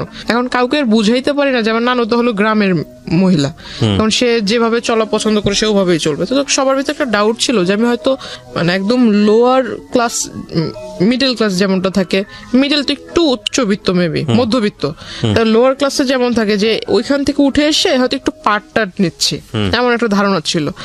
কারণ ওই যে আমার দাদু সেজেছে, সে অনেক কিছু মিসআন্ডারস্ট্যান্ডিং তাদের ভিতরে তৈরি করে দিচ্ছে। এখন সবাই আমাকে একটু অন্য নজরে দেখছিল যে আমি আসলে মিথ্যা বলছি, এটা সেটা। সবাই একে অপরের সাথে মানে একটু উকি ঝুঁকি করে কথা বলছিল। আমাকে যখনই কেউ দেখে, তখনই আমার সামনে একজন আরেকজনের কানে কানে কথা বলে। তখন আমার কাছে একটু সন্দেহ হলো। এই গতকালকে ওই লোকের কথা শুনলাম, ওই লোককে সন্দেহ করতেছিলাম, সন্দেহটা বাস্তবায়ন হলো। আবার এখন এতদিন এরা আমার সাথে কথা বলার জন্য সামনে আসতো, গায়ে পড়ে কথা বলবে, আমি কথা বলতাম না। এখন মানে এরাই আমাকে দেখে মানে একজন আরেকজনের কানে কানে কথা বলছে, নিশ্চয়ই মেবি বাজে কিছু। তখন জানতে পারলাম, জিজ্ঞাসা করলাম সেকেন্ড ইয়ারের একজনকে, যা জিজ্ঞাসা করলাম যে কি হয়েছে, তোমরা তো আমার মানে তোমরা পারো না আমাকে তোমাদের ক্লাসে টাইনা নিয়ে যায় মানে একসাথে বসায় রাখ, তো তোমরা এখন আমার কাছ থেকে দূরে দূরে সরছো, আমার সাথে কথা বলছো না, কারণ কি? তখন আমাকে তাদের ফোন বের করে দেখালো, এই যে দেখো। দেখে আসলে খুব রাগ হয়েছিল, দেখলাম যে একটা ফেক আইডি তৈরি হয়েছে খুব খুব রিসেন্টলি, মানে এক মাস এরকম হবে। সেখানে লেখা তার নাম অর্ধেক, আমার নাম অর্ধেক, প্রথমে তার নামের অর্ধেকটুকু, পরে আমার নামের অর্ধেকটুকু মিলিয়ে একটা আইডি তৈরি করেছে। এখন একটা পিকচার, যে কিছু কিছু সহজ যেগুলো বোঝার উপায়, যে আপনার সফটওয়্যার আছে যে কলেজ মেকার বলে, যাই হোক, ওই পিকচার মানে এই পাশে একটা ছবি বসানো, এই পাশে একটা ছবি দেখাই যাচ্ছে, বুঝতেই পারতেছি যে এখানে একটা বসেছে, এই জায়গায় একটা এডিট করা হয়েছে। তো আসলে এটা ওরা সেকেন্ডারি স্টুডেন্ট, ওদের মাথায় কেন ঢোকে নেই আমি জানি না। তখন আমি বললাম, এটা তো তোমরা নিজেরাই দেখছো যে পিকচারটা এরকম করে বসানো হয়েছে, তো এটা আসলে যেভাবে বলছে এরকম তো ঠিক না। আর তোমরাই বলতেছো ওই লোক তোমাদের কাছে পরিচয় দিচ্ছে আমার দাদু, তারপরে এইখানে লেখা যে হাজব্যান্ড ওয়াইফ, তাহলে তোমরা এটা কিভাবে মানছো? ওইখানে লেখা ছিল হাজব্যান্ড ওয়াইফ। হ্যাঁ, হাজব্যান্ড ওয়াইফ, তার সাথে আমার অনেক আগের থেকে রিলেশন, সে আমাকে বিয়ে করবে, বিয়ে করে নাই, বিয়ে করবে, কিন্তু হাজব্যান্ড ওয়াইফ, ওই যে এঙ্গেজ করলে মানুষ বলে না যে অলরেডি বিয়ে হয়ে গেছে, এরকম টাইপের, যে কাবিন টাবিন করে যখন আংটি পরালে মেবি এরকম কিছু একটা ইন রিলেশনশিপ রেখা ছিল এরকম। তো আইডিটার ভিতর বেশি কয়েকটা ছবি ছিল না, তবে আমার প্রোফাইলে যে কিছু ছবি ছেড়েছিলাম এখান থেকে কিছুটা ওইখানে দেখেছি। তখন পর্যন্ত লোকটার সঙ্গে আপনার কোনো কথা হয়নি। তারপরে যে আমি তার সাথে মানে একটা আগ্রহ জাগলো, তার সাথে এবার কথা বলবো আমি, এতদিন সে আমাকে ফলো করছিল, এবার আমি তার সাথে মানে সামনাসামনি কথা বলবো। তখন আমি তার আইডিতে নক দেই, আইডিতে নক দেওয়ার ফলে সে আমাকে ডিরেক্টলি বলে যে আমি আইডিতে কথা, মেসেঞ্জারে কথা বলবো না, নাম্বার দেন, নাম্বারে ফোনে কথা বলবো। আমি বললাম এখন তো আমার মানে জানতে হবে সে যে এই কাজটা করলো, এত বড় একটা সমস্যা তৈরি করলো আমার জন্য, এটা মাত্র আমার কলেজের স্টুডেন্ট মানে ক্লাসমেট বা সিনিয়র স্টুডেন্টও দেখেছে, এটা যখন আমার বাড়ি পর্যন্ত যাবে, আল্লাহ না করুক যদি এটা জেনে যায়, তখন আমার কি হবে? কলেজ তো এখানে শেষ, আমার বাবা মা এই অবস্থা। তখন আমি তার সাথে মানে যোগাযোগ করার চেষ্টা করি নিজ থেকে, তখন তাকে নাম্বার দিই, নাম্বার দেওয়ার পর সে কথা বলে, সে আমাকে বললো যে আমি আপনার সাথে দেখা করব। আমি বললাম দেখা তো আমিও আপনার সাথে করব, আমার মানে আপনি আমার দাদু হন এটা আমি জানতে পারলাম। বলতেছে কার কাছ থেকে জানলেন? তো আমি বললাম এত কিছু আপনার জানার দরকার নেই, আপনি আমার দাদু হন আমি জেনেছি, কেমন দাদু হন আমি দেখবো। আর আপনি বলেছেন যে আপনি আমার দাদু হন, আবার আপনি আমার হাজবেন্ড হন, কোন দিক থেকে আপনার সাথে আমার সম্পর্ক হয়েছে? আমি এটা একটু কথা বলবো আপনার সাথে, যদি পারেন তাহলে আসবেন। অন্যান্য দিন দেখেছি কলেজের বাইরে ওয়েট করেন, যেখানে ওয়েট করেন ঠিক সেখানেই থাকবেন, আমি আপনার সাথে মিট করব। সে আসে, সে ভিতর আপনার যে ছোট ছোট রেস্টুরেন্ট টাইপের কিছু একটা আছে, ওখানে বসে মানে ফোনের উপর একদম খুব বেশি বেশি ফাপড় মারছিল ফোন করে, এই এত লক্ষ টাকার ফার্নিচার সেট করো, ওটা করো, এটা করো, গাড়ি পাঠায় দাও, এটা সেটা। শেষমেশ অনেকক্ষণ ফোনে কথা বলার পরে দেখলাম যে হঠাৎ একটা কল আসলো, তখন বুঝলাম যে তখন সে শুধুই মানে ফাপড় মারতেছিল, কাউকে কল টল কিছুই দেয় নাই, কানে ফোন নিয়ে শুধু বলতেছিল। হঠাৎ একটা কল আসে, তখন কল রিসিভ করে কথা বললো, আমার খুব হাসি পাচ্ছিল তখন। তো আমি আর তখন কিছু বলিনি তাকে ডিরেক্টলি জিজ্ঞাসা করলাম, তার কথা বলা শেষ হলো, তাকে জিজ্ঞাসা করলাম যে আপনি কি ফেসবুক ইউজ করেন? আদৌ? বলতেছে হ্যাঁ, করবো না কেন, আমার আইডি এই যে এটা। তো আমি বললাম আপনি কি সাথে মানে যেটা দিয়ে ফেসবুক ইউজ করেন সেই ডিভাইসটা কি নিয়ে এসেছেন? তো এত বড় একটা ট্যাব বের করছে। তা আমি বললাম যে ট্যাব কেন? ট্যাব তো বাচ্চারা ইউজ করে, ট্যাব আপনি ইউজ করেন কেন? কি আমি চোখে সমস্যা, চোখে দেখি না, বুঝি না, ট্যাব মানে ইউজ করি আমি, ফোন বুঝি না। আমি বললাম ভালো। বলতেছে যে আমার বাসায় আইফোন, আইপ্যাড পড়ে আছে, ম্যাকবুক পড়ে আছে, আমি ওগুলা বুঝি না, কিন্তু এই ট্যাব বুঝি। আমি বললাম ভালো, একটু বের করেন আপনার প্রোফাইলটা আমি দেখবো। তার কাছ থেকে ফোন নিয়ে সে মনে করছে আমি শুধু তারটা চেক করবো, তার মানে যে মিছিল টিসিল করছে এগুলোর ছবি টবি দিয়ে ভরা, সে ভাবছে যে আমি ওগুলো দেখবো। দেখার পর দেখলাম বাপরে বাপ, সে তো আমার এই কাহিনী বাদ দেই, এর আগে অনেক মেয়ের ছবি টবি দিয়ে এগুলা করেছে। আমি আর ওগুলো দেখিনি, জাস্ট আমার ছবি দিয়ে যেটা করেছে সে ওটার ভিতরে ঢুকার পর ওটা দেখলাম। দেখার পর সাথে সাথে আমি ওইটার ভিতরে আপনার লগ আউটে ঢুকে, ওখানে লগ আউট করার আগে করেছি যে আইডি ডিঅ্যাক্টিভ করে দেয় না, সে তো বুঝবে না, কারণ সে বোঝে কিনা সেটার আমি জানতাম না যে আদৌ সে এগুলো এই সম্বন্ধে আইডিয়া আছে কিনা। লগ আউট করার আগে ডিঅ্যাক্টিভ করেছিলাম মেবি, তারপর আমি ওইটা এখান থেকে কেটে দিই। এখানে একটু বলে রাখি, ডিঅ্যাক্টিভ করলেও এটা কাজ, আপনি যখন পরবর্তীতে আবার ঢুকবে তখন ওটা অটোমেটিক্যালি অ্যাক্টিভ হয়ে যাবে। ডিঅ্যাক্টিভ আইডি ডিঅ্যাক্টিভ হলে যে সেটা পার্মানেন্টলি ডিলিট হয় বিষয়টা এরকম না, পার্মানেন্টলি ডিলিট আলাদা একটা অপশন আছে। হ্যাঁ, সো আইডি ডিঅ্যাক্টিভ করা মানে হচ্ছে আইডিটা অ্যাক্টিভ না। ওই দিন যে করে দিয়েছে তারপর আর ওই আইডি সে চালায়নি। আচ্ছা fine, it's very interesting. But ID deactive করলে আইডিটা ডিঅ্যাক্টিভ হয় না, ওইটা আলটিমেটলি একটা রিজিউম হয়ে থাকে। আপনি যখনই আবার আইডিতে ঢুকবেন সঙ্গে সঙ্গে ওটা অ্যাক্টিভ হয়ে যায়। হ্যাঁ বলেন। তো আমি ওটা করে দিলাম, দেওয়ার পর মানে তখন একটু চিন্তা করলাম যে এই লোকের সাথে মানে কোনো মতো কথা বলে আমার যা কাজ করার ছিল করছি। আর ওখানে দেখলাম যে মেসেঞ্জারে ঢুকে দেখলাম ওই আইডিটাতে যে আমার আইডিতে যারা রেগুলার লাইক কমেন্টস দিত এদের আইডি প্রোফাইলে ঢুকে এদের মেসেঞ্জারে মানে কারোর সাথে ফ্রেন্ডশিপ করেনি, বাট মেসেঞ্জারে ঢুকে ঢুকে খুব বাজে বাজে কথা বলছিল, তুই করে অনেক বাজে বাজে কথা বলছিল যে আমার ওয়াইফ, ও আমার হাজব্যান্ড, তুই আমার সাথে ওই আমার আইডিতে কেন এইগুলা করিস, ওটা মানে খুব বাজে বাজে লেখা ছিল। তার ওখান থেকে বের হওয়াটাই আমার জন্য ইম্পর্টেন্ট ছিল। তো আমি তার সাথে ওটা তো করে দিছি, কাজ শেষ। তার ট্যাব তার হাতে দিয়ে দিলাম। তারপর সে আমাকে বলতেছে যে আপনার বাবা মা কেমন আছে, আপনার বোন দেখলাম খুব সুন্দর। তারপর বললো যে বিয়ে শাদী মানে কাউকে পছন্দ করেন কিনা এটা সেটা। তো আমি বললাম আপনি আমার কলেজের যা পরিচয় দিয়েছেন আপনি আমার দাদু, তো আমাকে এখানে আপনি বলার দরকার নেই, তো তুমি করে বলেন। দাদু তো আপনি আমাকে নাতনি বলে ডাকেন, আমি আপনাকে দাদু বলে ডাকবো। তো ওইখান থেকে সে খুব মানে বিষয়টাকে খুব ফানি নিয়েছিল, কিন্তু আমার ভিতর তো খুব রাগ হচ্ছে। সে খুব হাসতেছে মানে জোরে জোরে। সে কফি অর্ডার করলো, কফি অর্ডার করার পর সে কফির বিল আসছে 100 টাকা। সে 100 টাকা দিতে পারে না, 20 টাকার জন্য মানে ঝগড়া লেগে গেছে কফি শপের লোকদের সাথে। সে ওখান থেকে মানে আমার ওখান থেকে আমি টাকা দিয়ে দিলাম, চলে আসলাম তাকে নিয়ে। তারপর আমি বাসায় আসবো, রিক্সা নিব, তখন আমাকে মানে সে 100 টাকা হাতে ধরায় দিবে যে এটা আপনি নিয়ে যান হাত খরচ। তাই আমি বললাম যে আপনি 20 টাকা ওখানে দিতে পারলেন না, আপনি আমাকে 100 টাকা দিচ্ছেন হাত খরচ। তো বলতেছে না এটা কফির দাম আর কয় টাকা। কাজ ছিল যেটা আসলে সে কাজটা যে করেছে তার এখান থেকে করেছি কিনা আমার এটা দেখার প্রয়োজন ছিল। প্লাস যদি আমার মাথায় টেন্ডেন্সি ছিল যদি এটা সে তার ডিভাইস থেকে করে থাকে, সেই ডিভাইস যদি তার সাথে থাকে আমি সেটা ওখান থেকে ডিলিট করে দিব, গেল এই প্রবলেম। সে যদি মানে নেটওয়ার্কিং সাইটে যদি ভালো জ্ঞাত থাকে তাহলে ভালো, আর যদি জ্ঞাত না থাকে তাহলে এটা আমার জন্য প্লাস পয়েন্ট। ওইখান থেকে যদি আমি ডিলিট করে দিই তাহলে সেটা আর সে করতে পারবে না। রাইট, আমরা এখানে দুটো জিনিস যুক্ত করতে চাই গল্পটার শক্ত অবস্থান করার জন্য, কারণ ইতিমধ্যে অনেকের মনেই অনেক ধরনের প্রশ্ন চলে এসছে। এই লোকটার সঙ্গে এই যিনি আজকে আমাদের এখানে আছেন গেস্ট, জান্নাতের মূল যে জায়গাটা থেকে সম্পর্ক, ঠিক সম্পর্ক না মানে এই ধরনের যে আদান প্রদান হচ্ছে বা এক ধরনের যোগাযোগ তৈরি হয়েছে, সেটার মূল কারণটা হচ্ছে জান্নাতের একটা পলিটিক্যাল ব্যাকগ্রাউন্ড আছে যেটা আমরা এখানে রিভিল করিনি, এবং সে চাইতো পলিটিক্স করতে, যে কারণে তার প্রোফাইল পিকচারে সে যাদের সাথে মুভ করেছে সেই সব মানুষদের ছবি ছিল। এবং যেই ভদ্রলোকটি তাকে নক দিয়েছে তিনিও পলিটিক্সের সঙ্গে জড়িত ছিলেন, এবং তিনি ওই তার এরিনার হওয়ার কারণে ওর প্রোফাইলে নক দিয়েছে। নক দেওয়ার পরে ওদের মধ্যে কোনো এক রকমের কথোপকথন হয়েছে। সামহাও ওই পিপলটা মানে যে ভদ্রলোককে আমরা এখানে কথা বলছি তিনি জান্নাতকে ট্র্যাক করা শুরু করেছেন, এবং ট্র্যাক করে যখন কনভিন্স করতে পারছে না তখন তার নামে উল্টাপাল্টা ছড়াচ্ছে অ্যাকর্ডিং টু জান্নাত। এবং জান্নাত এইটাকে মিটিগেট করার জন্য, এইটাকে সলভ করবার জন্য এই লোকটার সঙ্গে দেখা করেছে। ওকে, আমি সবসময় বলি যে স্টোরি লাইনটা হচ্ছে এটা, বিলিভ করা না বিলিভ করা এটা আপনার ব্যাপার, কিন্তু যেই জায়গাটা নিয়ে বিতর্ক থাকবে না পুরো গল্পটা বলার পরে, সেই জায়গাটা কি সেটা আমি স্টোরি বলার পরে আপনাদেরকে ক্লিয়ার করব। জি, ওইখান থেকে আমি বাসায় চলে আসি, তার টাকাটা তাকে ফিরিয়ে দিয়ে বাসায় চলে আসি। তারপরের দিন সে আবারও সেম টাইমে, আমার যে ছুটির টাইমটা ছিল, ছুটির টাইমে সে কলেজের ওখানে আসে। তারপর তাকে আমি আসলে বললাম যে আসলে আপনি দাদুর পরিচয় দিয়েছেন, এটা আসলে খারাপ কিছু না। দাদু সেকেন্ডে তো আপনি মিট করেছেন তার সঙ্গে, মানে সে কলেজের ওখানে আসছে পরের দিন। তারপর আপনি দেখা করেছেন? পরের দিন আসছে। আমি কলেজ থেকে যখন বের হইতে আমার সামনাসামনি হয়েছে। আমার বাসে উঠলাম, বাস ছিল, বাসে উঠলাম, উঠার পর সে আমাকে ডাক দিয়েছে। প্রথমে আমি আসলে এটা যেহেতু আমার কাজ যতটুকু ছিল আগের দিন তো আমি করেই দিছি, তারপর তার সাথে কিসের কথা বলা।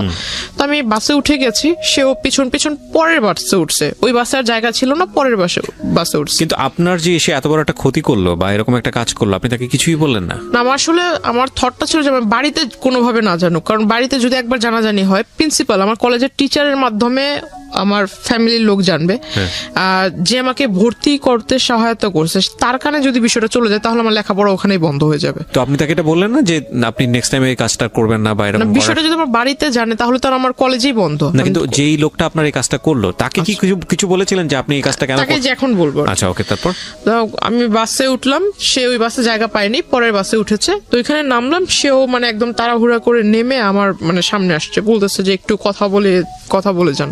আমি আমি বললাম দেখেন আপনি আমার দাদু হিসেবে পরিচয় দিয়েছেন, ভালো কথা, আপনি যে কাজটা করেছেন, মানে সে মনে করছেন বিষয়টা আসলে এখনো জানি না, সে যে কাজটা করেছেন বিষয়টা জানিই না এটা ভেবেছে। তো আমি তাকে বললাম যে কাজটা করেছেন কাজটা করা ঠিক হয়নি। যদি আপনার সন্তানের জায়গায় আমি নিজেকে রেখে বলি, তাহলে আপনি নিজের সন্তানের মতো কারোর সাথে এরকম কিছু করতে পারতেন, বা আপনার সন্তানের সাথে যদি এরকম কেউ করতো আপনি কোন দৃষ্টিতে দেখতেন, আপনি কি করতেন? আপনি যখন এই কাজটা করেছেন আপনার মাথার ভিতরে কি বিবেকের লোপ পেয়েছিল? সে বলতেছে আমি এমন কি কাজ করেছি, আমি তো এমন কিছু করিনি। তখন আমি আমার ফোন থেকে ওই আইডিটা বের করে তাকে দিলাম, এটা কি করেছেন? সে বলতেছে আমি করিনি। তখন তো আইডি ডিঅ্যাক্টিভ, আপনি কিভাবে বের করলেন? না তার আইডির যে স্ক্রিনশট, স্ক্রিনশট ছিল সেটা আমি দিলাম, কারণ আমার ওইখানে তো আমারটার সাথে আমি তো আর এই বিষয়ে আগে জানতাম না, এটা তো আমি জেনেছি আমার ওই যে সেকেন্ড ইয়ার স্টুডেন্টের কাছ থেকে। তো আমি এটা দেখালাম, দেখানোর পর বলতেছে না আমি এটা করিনি, এটা হয়তো অন্য কেউ করছে। তো আমি বললাম আপনার আর আমার সম্পর্ক কি, এটা আমি নিজেই জানি না, আপনার আর আমার এমন কোন রিলেশনশিপ বা আপনার সাথে আমার কবে পরিচয় হয়েছে। ফাইন, এখন আমি পরিষ্কার হচ্ছি, মানে আলটিমেটলি আপনি যে ওনার কাছ থেকে আপনার এই ফলস আইডিটা ডিলিট করবেন এটা উনি জানতো না আগে থেকে, আপনিও জানাতে চাননি, কারণ আপনি টেকনিক্যালি উনি হয়তো ভাবছে যে আমি এই সম্পর্কে জানিই না, রাইট? সো আপনি খুব টেকনিক্যালি জিনিসটা ডিলিট করে দিতে চেয়েছেন। ওকে ফাইন, আমি তাকে যখন দেখাই স্ক্রিনশটটা, সে বলতেছে যে না আমি এটা করিনি। তো আমি বললাম যে দেখেন মানুষ মানেই মরণশীল, মরতে হবে। আর আপনি যেভাবে মানে ডায়লগ মারেন এগুলো আসলে আমার সামনে, আমি আসলে যেটা বললাম যে আমি স্ট্রেট ফরওয়ার্ড কথা বলি, এতে যদি কারো খারাপ লাগে আমার কিচ্ছু যায় আসে না, খারাপকে আমি খারাপ বলবো। আমি তাকে মুখের উপরে বলছি যে এইসব ভণ্ডামি ছেড়ে ভালো হন, রাজনীতি করেন বলে যে আপনার প্রভাব আমাকে খাটাবেন বা আপনি আমাকে অমুকের ভয় দেখাবেন, আমি কিন্তু এতে ভয় পাবো না, আর এইসব কথা আমাকে বললেন না। আর যে কাজটা করেছেন কাজটা মোটেও ঠিক হয়নি, আপনাকে আমি সাবধান করব কিভাবে সেটা জানি না, তবে আমি আপনাকে অ্যালার্ট করব যে আপনি এই কাজটা কখনো করেন না। আপনার কাছে একটা রিকোয়েস্ট থাকবে যে আমার কলেজের এখানে সেইভাবে মানে মানুষের সামনে নাম ধরে ডাকা, এই জিনিসটা আমার নিজের কাছেও খারাপ লাগে, আর অন্য 10 জন দেখলে সে তো ভালো কিছু ভাববে না খারাপ ছাড়া। যেহেতু আমি মেয়ে, ছেলে হলে এক কথা। বয়সে উনি কি দাদুর মতোই ছিল? 65। ও ওকে, উনি 65, আপনি 16 তখন, রাইট? মানে সে আমার সাথে যখন মিট হয় তখন নিজেকে মানে একদম যে টিনেজারদের মতো, মানে কেউ ড্রেস আপ চেঞ্জ করলে তো আর সে টিনেজার হবে না। ওকে, বোঝা যায় আর কি জিনিসটা। হ্যাঁ, ড্রেস আপ ওইরকম ড্রেস আপ করে আসতো। এগুলো তাকে বললাম, বলার পর সে আসলে হেসে উড়াইয়া দিল। মানে সে বলতেছে যে ঠিক আছে, তাহলে যেহেতু তুমি সবকিছু জানতে পেরেছো আর আমি একটা ভুল করেছি, তাহলে এটা কিভাবে মাফ চাইবো সবার সামনে? এই মানে এই মুহূর্তে রাস্তায় সবার সামনে কি পা ধরে মাফ চাবো? আমি বললাম যে এটা আপনি মূর্খর মতো কথা বলেন কেন, এমন একটা কাজ করেছেন, আপনার তো মানে লজ্জিত হওয়া উচিত, লজ্জা পাওয়া উচিত। আপনি আমাকে ভালোভাবে বলতে পারেন যে আমার ভুল হয়েছে, আমি জিনিসটা ভুল করে ফেলছি।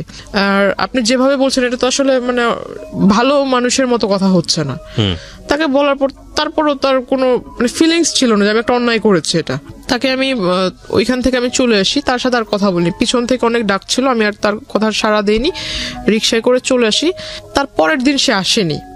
ওই দিন আমার কিছু মানে ক্লাসমেট ওরা আবার যে আসার সময় আপনার ওইখানে স্ট্রিট হকাররা বসতো, আবার স্ট্রিট ফুড টুটও ভালো ছিল। তো ওরা করতো কি ওইখানে একটা ঢালে এসে খাবার খেত, আইসক্রিম টাইসক্রিম এগুলো সবাই আড্ডা দিত। তো আমাকে বলতেছে যে ঠিক আছে চলো, আজকে তোমার সাথে তো আমাদের ওইভাবে পরিচয় হয়নি বা ওইভাবে কথা টথা হয়নি কখনো, আমাদের সাথে চলো একটু, আধা ঘন্টা লেট হলে কিছু হবে না। তো আমার বাড়ি থেকে একটা ছিল, যখন কলেজ ছুটি হয়ে যাবে তার আধা ঘন্টার ভিতরে বাড়িতে থাকতে হবে। এখন সব সময় তার এটা পসিবল হয় না, কারণ রাস্তায় যদি জ্যাম থাকে আধা ঘন্টা একটু ওভারও হইতে পারে। একটু ওভার হইলে আমার বাসা থেকে আবার একটু রাগারাগি করতো, অন্য কিছু ভাবতো। তো আসলে পরে আমি ওই দিন একটু দেরি হয়ে গেছিল, ওই দিন 2টার মতো বেজে যায়। তারপর আমি বাসা থেকে ওইখান থেকে রিক্সা নিয়ে চলে আসি, বাসায় চলে আসি। বাসা থেকে জিজ্ঞাসা করলো, পরে বললাম এই কাহিনী। তখনও অব্দি শুধু যেহেতু আমি ছোটবেলা থেকে সবকিছু আম্মুর সাথে মানে যে সাইন ল্যাঙ্গুয়েজে আমার কোনো কিছু যেটা করতে যাব বা কোনো কিছু করার একটা স্টেপ নিয়েছি আম্মুর সাথে শেয়ার করতাম, কারণ আমি জানি যে আমার আম্মু আমি যা বলবো সেটা শুধু ভালো হলে আমাকে একটা ভালো সাজেশন দিবে, খারাপ হলেও বুঝাবে, কিন্তু কারোর সাথে এটা লিক করবে না। তো বাবার সাথে আমার সম্পর্ক ভালো, কিন্তু বাবার সাথে শেয়ার করার সাহস ছিল না। মার সাথেই করতাম। তো মাকে আমি অলরেডি বলে দিচ্ছি বিষয়টা, ছবি টবিও দেখালাম যে মা এই লোকে এই ঘটনাগুলো করছে। তো মা আমাকে বললো যে তুমি কলেজে যাবা, ড্রেস আপ, যেহেতু ওইখানে আবার বোরকার এলাও ছিল না, কলেজ ড্রেসের কালারের বোরকা এলাও না, ড্রেস আপ পরে যেতে হবে, কলেজ ড্রেস পরে যেতে হবে। তো বাসায় আম্মু আমাকে বললো কি যে তুমি ওই ব্যাগে করে যে নেকআপ বলে, নেকআপ ব্যাগে করে নিয়ে যাবা, রাস্তা পর্যন্ত যাবা, কলেজের গেটে ঢুকে নেকআপ খুলে ফেলবা, আবার কলেজ থেকে বের হয়ে নেকআপ পরে চলে আসবা, যাতে কেউ ফেস না দেখে। তো ওটা করলাম। এখন মানুষ, আমার মাথায় এটা ছিল না যে মানুষের চোখ দেখলেও মানুষকে চেনা যায়, যে আসলে চোখ দেখলে বোঝা যায় যে আমি ওই মানুষটাই এটা। তো সে কিভাবে আমার মানে ফলো করে ফেলছে ওই অবস্থাতেই। আমার নেকআপ টেকআপ বাঁধা ছিল, বাসে উঠছি, বাসে উঠে সনি হলের ওখানে নেমেছি, রিক্সায় দিয়ে 1 নম্বরে মাজার রোডের ঢালে চলে আসছি। সে দৌড়াইতে আসছে পিছন থেকে। এখানে একটা জিনিস খেয়াল রাখবেন প্রিয় শ্রোতা, ওনার না আছে কোনো আপন বড় ভাই, না আছে বাবার দিক থেকে কোনো হেল্প, মা আছেন তিনি আসলে বাক প্রতিবন্ধী, নানা এবং নানু বয়স হয়ে গেছে তাদের। সুতরাং এরকম একটা মেয়ে এরকম একটা বখাটে লোকের দ্বারা প্রতিনিয়ত হ্যারাসমেন্টের শিকার হচ্ছে। অ্যাকর্ডিং টু হার ওয়ার্ডস, যদি আমরা তাকে বিলিভ করি, তাকে তো একটা শেল্টার দিতে হবে, তাকে তো একটা সাপোর্ট দিতে হবে। অন্যান্য ভাই বোনদের ক্ষেত্রে হলে হয়তো এরকম হতো যে ভাইটা সাথে যাচ্ছে বা মাটা সাথে যাচ্ছে, তাকে গার্ড দিয়ে নিয়ে আসছে। ওর ক্ষেত্রে সেটা সম্ভব ছিল না। সো এগুলো একটু খেয়াল রাখবেন। জি বলেন। তারপর তো ওখান থেকে মানে চলে আসছে, সে পিছন থেকে দৌড়ায় আসছে, দৌড়ায় এসে মানে যে রিক্সার যে হুড যেটাকে বলে, এটা পিছন থেকে এরকম টান দিয়ে ধরেছে। তো রিক্সাওয়ালা পিছনে যখন তাকাইছে, ওই লোক হঠাৎ করে সামনে এসে বলতেছে যে তোমার সাথে আমার কিছু কথা ছিল। তাই আমি বললাম এটা কোন ধরনের সভ্যতা, আপনি মাঝ রাস্তার ভিতরে এরকম করে আসছেন, আর একটু পরে একটু আগায় গেলে আমার নদী পার হতে হবে। তো ওখানে আমার মানে দেখা গেছে আমাদের ওই পার থেকে অনেক লোক আসা যাওয়া করে, কোন একটা লোক যদি মানে দুর্ভাগ্যবশত দেখে ফেলে এরকম, আপনাকে আমি চিনি না, আপনি আমাকে ওইভাবে চিনেন না, এটা কিন্তু অন্য কেউ বুঝবে না, নিশ্চয়ই খারাপ একটা ধারণা করবে, আপনি এই কাজটা করছেন, এটা আসলে ভালো না। তাকে বুঝালাম। তো বলতেছে যে তুমি যদি এখন এখানে কথা না বলো তাহলে আমি কোনো কিছু একটা করে ফেলবো। তো আমি বললাম আপনি কি করবেন না করবেন এটা আপনার বিষয়, এটা আমার কাছে তো বলে লাভ নেই। তো বলতেছে না আমি কোনো কিছু একটা করে ফেলবো। তো আমি আসলে তার কথা মানে সে আমার এজে বড়, যদিও বড় ছিল, আমি তার আসলে এই জায়গায় মানে এরকম ধাক্কা দিই। আমি রিক্সাওয়ালাকে বলি যে তুমি যত তাড়াতাড়ি পারো যে ট্রেনে চলে যাও, এই জায়গাটা তুমি পার করো যত তাড়াতাড়ি। তো ওইখান থেকে ওই দিন সে আমাকে পিছন থেকে আর কি বলছিল, খুব চিৎকার করে বলতেছিল যে তোকে আমি দেখে নিব, তোর এই কিসের এত তোর গৌরব, কিসের এত বাহাদুরি, এগুলো আমি দেখে নিব। প্রিয় শ্রোতা, এখানে একটা বিষয় আপনাদেরকে পরিষ্কার করতে চাই, বা জান্নাতের আজকের এই জীবনের জন্য জান্নাতের ভাষ্য অনুযায়ী যে ব্যক্তিটি দায়ী, আমরা তার নাম পরিচয় এখানে উপস্থাপন করছি না, যেহেতু এটা ইনভেস্টিগেটেড শো না। কিন্তু অনুষ্ঠানের শেষে গিয়ে তাকে ফোনে কানেক্ট করব, তার নাম পরিচয় গোপন রেখেই আমরা তাকে ফোনে কানেক্ট করব এবং তার বক্তব্য আমরা আজকে আপনাদেরকে শোনাবো। জান্নাতের জীবনের জন্য এই জায়গাটায় দায়ী, তার সঙ্গে আমরা কথা বলবো একেবারে অনুষ্ঠানের শেষে। সুতরাং সঙ্গে থাকবেন আশা করছি। সে আসলে কি করবে এমন, আর সে যদি ওই রকম রাজনৈতিক নেতাই হয়, বড় কোনো রাজনৈতিক নেতা হয়, তো প্রত্যেকটা বড় রাজনীতিবিদ মনে করে যে আমি একটা কিছু করতে যাব, এটা যাতে পাবলিশ না হয়, তার রাজনৈতিক ক্যারিয়ার আছে। তো এই লোক যদি অত বড় নেতাই হয় তাহলে সেই রাস্তার ভিতরে এগুলো করবে কেন? দ্য পয়েন্ট ইজ দ্যাট আপনারও তো রাজনীতির ব্যাকগ্রাউন্ড ছিল, এবং আপনার সম্পর্কে আমি যতটুকু জানি তাতে আপনার যে আত্মীয় স্বজন তারাও মোটামুটি হাই অফিসিয়ালস। তো আপনি কেন তখন একটা স্টেপ নিচ্ছিলেন না? যেহেতু আপনি যে রাজনীতি করতে চান, যে দলের রাজনীতি করতে চান, সেই দলেরই রাজনৈতিক পরিচয় উনি দিচ্ছে, তো আপনি তখন কেন একটা স্টেপ নিচ্ছিলেন না? কারণ এটা তো এক্সিট লেভেলে চলে যাচ্ছে। আমি জিনিসটা আসলে হাইড করে রাখতে চাচ্ছিলাম। সামহাউ এটা হলে আপনার লেখাপড়া বন্ধ হয়ে যাবে। কারণ আমার 2 মাস পর পরীক্ষা, ফার্স্ট সেমিস্টার। রাইট। আমি আসলে কোনো মতো মানে ওনার কাছ থেকে পিছু ছাড়াতে চাচ্ছিলাম। ততদিনে এই ভদ্রলোকটাকে আপনার উইকনেস গুলো বুঝে গেছে যে ও আপনি এটা হাইড করতে, আগে থেকেই নোট করেছে। ইভেন আমি ওই দিন যেটা জানতে পারলাম, আমি যখন তার এখানে ধাক্কা দেই, তার শোল্ডারে যখন ধাক্কা দেই, সে আমাকে যে পিছন থেকে যে বলেছিলাম, তো এই জিনিসটা ইগনোর করেছি। কিন্তু সেই দিন বিকেল বেলা সে করেছিল কি, আমাদের যে নদীর ঘাট যেটা, ওইখানে মানে নৌকাওয়ালা গুলা হলো একদম পার্মানেন্ট নৌকাওয়ালা, এরা চেঞ্জ হবে না, সবসময় এরাই ওখানে নৌকার পারাপার করে। তো ওই পর্যন্ত গিয়ে প্রত্যেকটা নৌকাওয়ালার কাছ থেকে মানে জিজ্ঞাসা করেছে। তো ওদের কাছ থেকে আমার ইনফরমেশন নেয়, আমার বাড়ি কোথায়, আমার বাড়িতে কে কে আছে, আমার বাবার বাড়ি কোথায়, মার বাড়ি কোথায়, এই হাবিজাবি সমস্ত কথা সে কালেক্ট করে। প্লাস আমার ছোটবেলা থেকে মানে আমি ছোটবেলায় কি করতাম না করতাম সমস্ত কথা সে এগুলা কালেক্ট করে। অনেকদিন মানে প্রায় 1 মাসের মতো আর তার মানে ওইখানে আমি কি বলো এটাকে, মানে সে আর ওইখানে আসেনি। তার মানে আমার কাছে খুব ভালোই মনে হচ্ছিল যে মানে এতদিন পর আমি একটা খুব মানে এখন ভালোভাবে যাতায়াত করতে পারবো, কোনো প্রবলেম নেই। তখন আমি মেকআপটা ইউজ করা বাদ দিয়ে দিলাম, যেহেতু আসছে না, হয়তো সে আসবেই না, ওইরকম একটা ধারণা ছিল। তো আমি খুব তখন থেকে আসলে যে 2-1টা মেয়ের সাথে আর কি মিশতে শুরু করলাম। ক্লাসমেট, আমি মানে তাদের সাথেই মিশতাম যারা দেখতাম যে একটু মানে ফ্যামিলি দিক থেকে একটু মানে একটু লো টাইপের, বা আমাকে নিয়ে কেউ তুচ্ছতাচ্ছিল্য না, হ্যাঁ হ্যাঁ, মানে আমাকে যে বুঝবে আর কি। আমি তার সাথে দুইটা কথা বললে সে ওটা লিক করবে না, সে মানে আমার সাথে আমাকে দুইটা সাজেশন দিবে বা আমার সাথে একটু ভালোভাবে ব্যবহার করবে। হঠাৎ করে জানতে পারি যে আমার সাথে যারা কথা বলে এই তাদের সাথে মানে মানে কি বলো ওটাকে, মানে ওদেরকে ওই লোক শিখায় দেয় যে এই প্রশ্ন করবা ওকে, আর ওরা এসে আমাকে সেই প্রশ্নগুলো করে, আমার কাছ থেকে যে উত্তরগুলা ওরা জানতে পারে সেই উত্তরটা আবার ওই লোকের কাছে লিক করে দেয়। আসলে এটা আমার জন্য ব্যাড লাগছিল কিনা জানি না। ভালোভাবে পরীক্ষা কেটে গেল। তো আমার মানে সবচেয়ে খারাপ লেগেছিল যে পরীক্ষার রেজাল্ট গুলো খুব খারাপ হয়েছিল। মানে পাস মার্ক যতটা ছিল পাস মার্ক উঠেছে, বাট নাম্বারটা ওইরকম মানে মন মতো হয়নি। তো তখন আসলে বাড়ির মা খুব বলল যে কেন এরকম হয়েছে। আমার নানা নানু তো এরকম শিক্ষিত না, তবে মানে তারা ওই মানে পাশ করেছে, ভালো নাম্বারে পাশ করেছে এটা শুনলেই মানে এনাফ। কত নাম্বারে পাশ করেছে এটা তাদের দেখার বিষয় না। তো জিজ্ঞাসা করলো যে রেজাল্ট কি, তাই আমি বললাম যে পাশ তো করেছি। তারপর আর কিছু জিজ্ঞেস করে না। তো মা আমাকে বললো, বাবা বললো যে নাম্বার এত কম কেন। এখন পুরোপুরি বলতে পারছি না যে এই ঘটনার ভিতরে আমার মনটা ওইভাবে যায়নি। তখন করতাম কি, আমি প্রতিনিয়ত নেটওয়ার্কিং সাইটটাতে আমার সাথে যারা অ্যাড ছিল কলেজে যেসব মেয়েরা অ্যাড ছিল তাদের ওইখানে মানে রেগুলার চেক করতাম যে আদৌ আবার নতুন করে কোনো আইডি তৈরি হয়েছে কিনা, আবার এরকম কোনো অপপ্রচার হচ্ছে কিনা, এই বিষয়টাতে খেয়াল করতাম। তখন দেখলাম যে না, এরকম হচ্ছে না। তখন আস্তে আস্তে পড়ালেখার ভিতরে একটু মন দিচ্ছি। পরীক্ষার রেজাল্ট হলো তার 2 মাস পর হঠাৎ আমার বাস স্টপে ওই কলেজ টাইমে যে টাইমটাতে আমি সেই টাইমটাতে সে ওখানে আসে। আসার পর আমাকে মানে ডিরেক্টলি অফার করে যে আমি আসলে তোমাকে বলতে পারিনি, এতদিন তোমার সামনে আসেনি ঠিক, কিন্তু দূর থেকে তোমাকে দেখেছি। হঠাৎ আমাকে বলে ফেললো তোমার বাড়ি অমুক জায়গায়, তুমি এভাবে এভাবে বাড়িতে যাও, ওই নদী ক্রস করতে হয়, নৌকা পারাপার করতে হয়, অমুক বাড়ির পরে তোমার বাড়ি। টোটাল একটা কাগজের ভিতরে মানে যে জায়গা জমি নিয়ে যারাই করে তারা যে ম্যাপ আঁকায় না, রাস্তার ম্যাপ তৈরি করে, এরকম সে আমাকে একদম কলম দিয়ে রাস্তা আঁকায় এটাকে একদম দেখা দিচ্ছে যে এই নদী পার হওয়ার পর অমুক রাস্তা থেকে এই রাস্তা থেকে সেই রাস্তা, মানে দুনিয়ার যত খোঁজ নেওয়া দরকার ছিল সব নিয়ে ফেলেছে। একটা পেজের ভিতরে সে আমাকে লিখে দিল। আমি দেখে আসলে অবাক হয়ে গেলাম। বলতেছে যে এনি টাইম আমি তোমার বাসায় যেয়ে মানে প্রপোজাল দিব।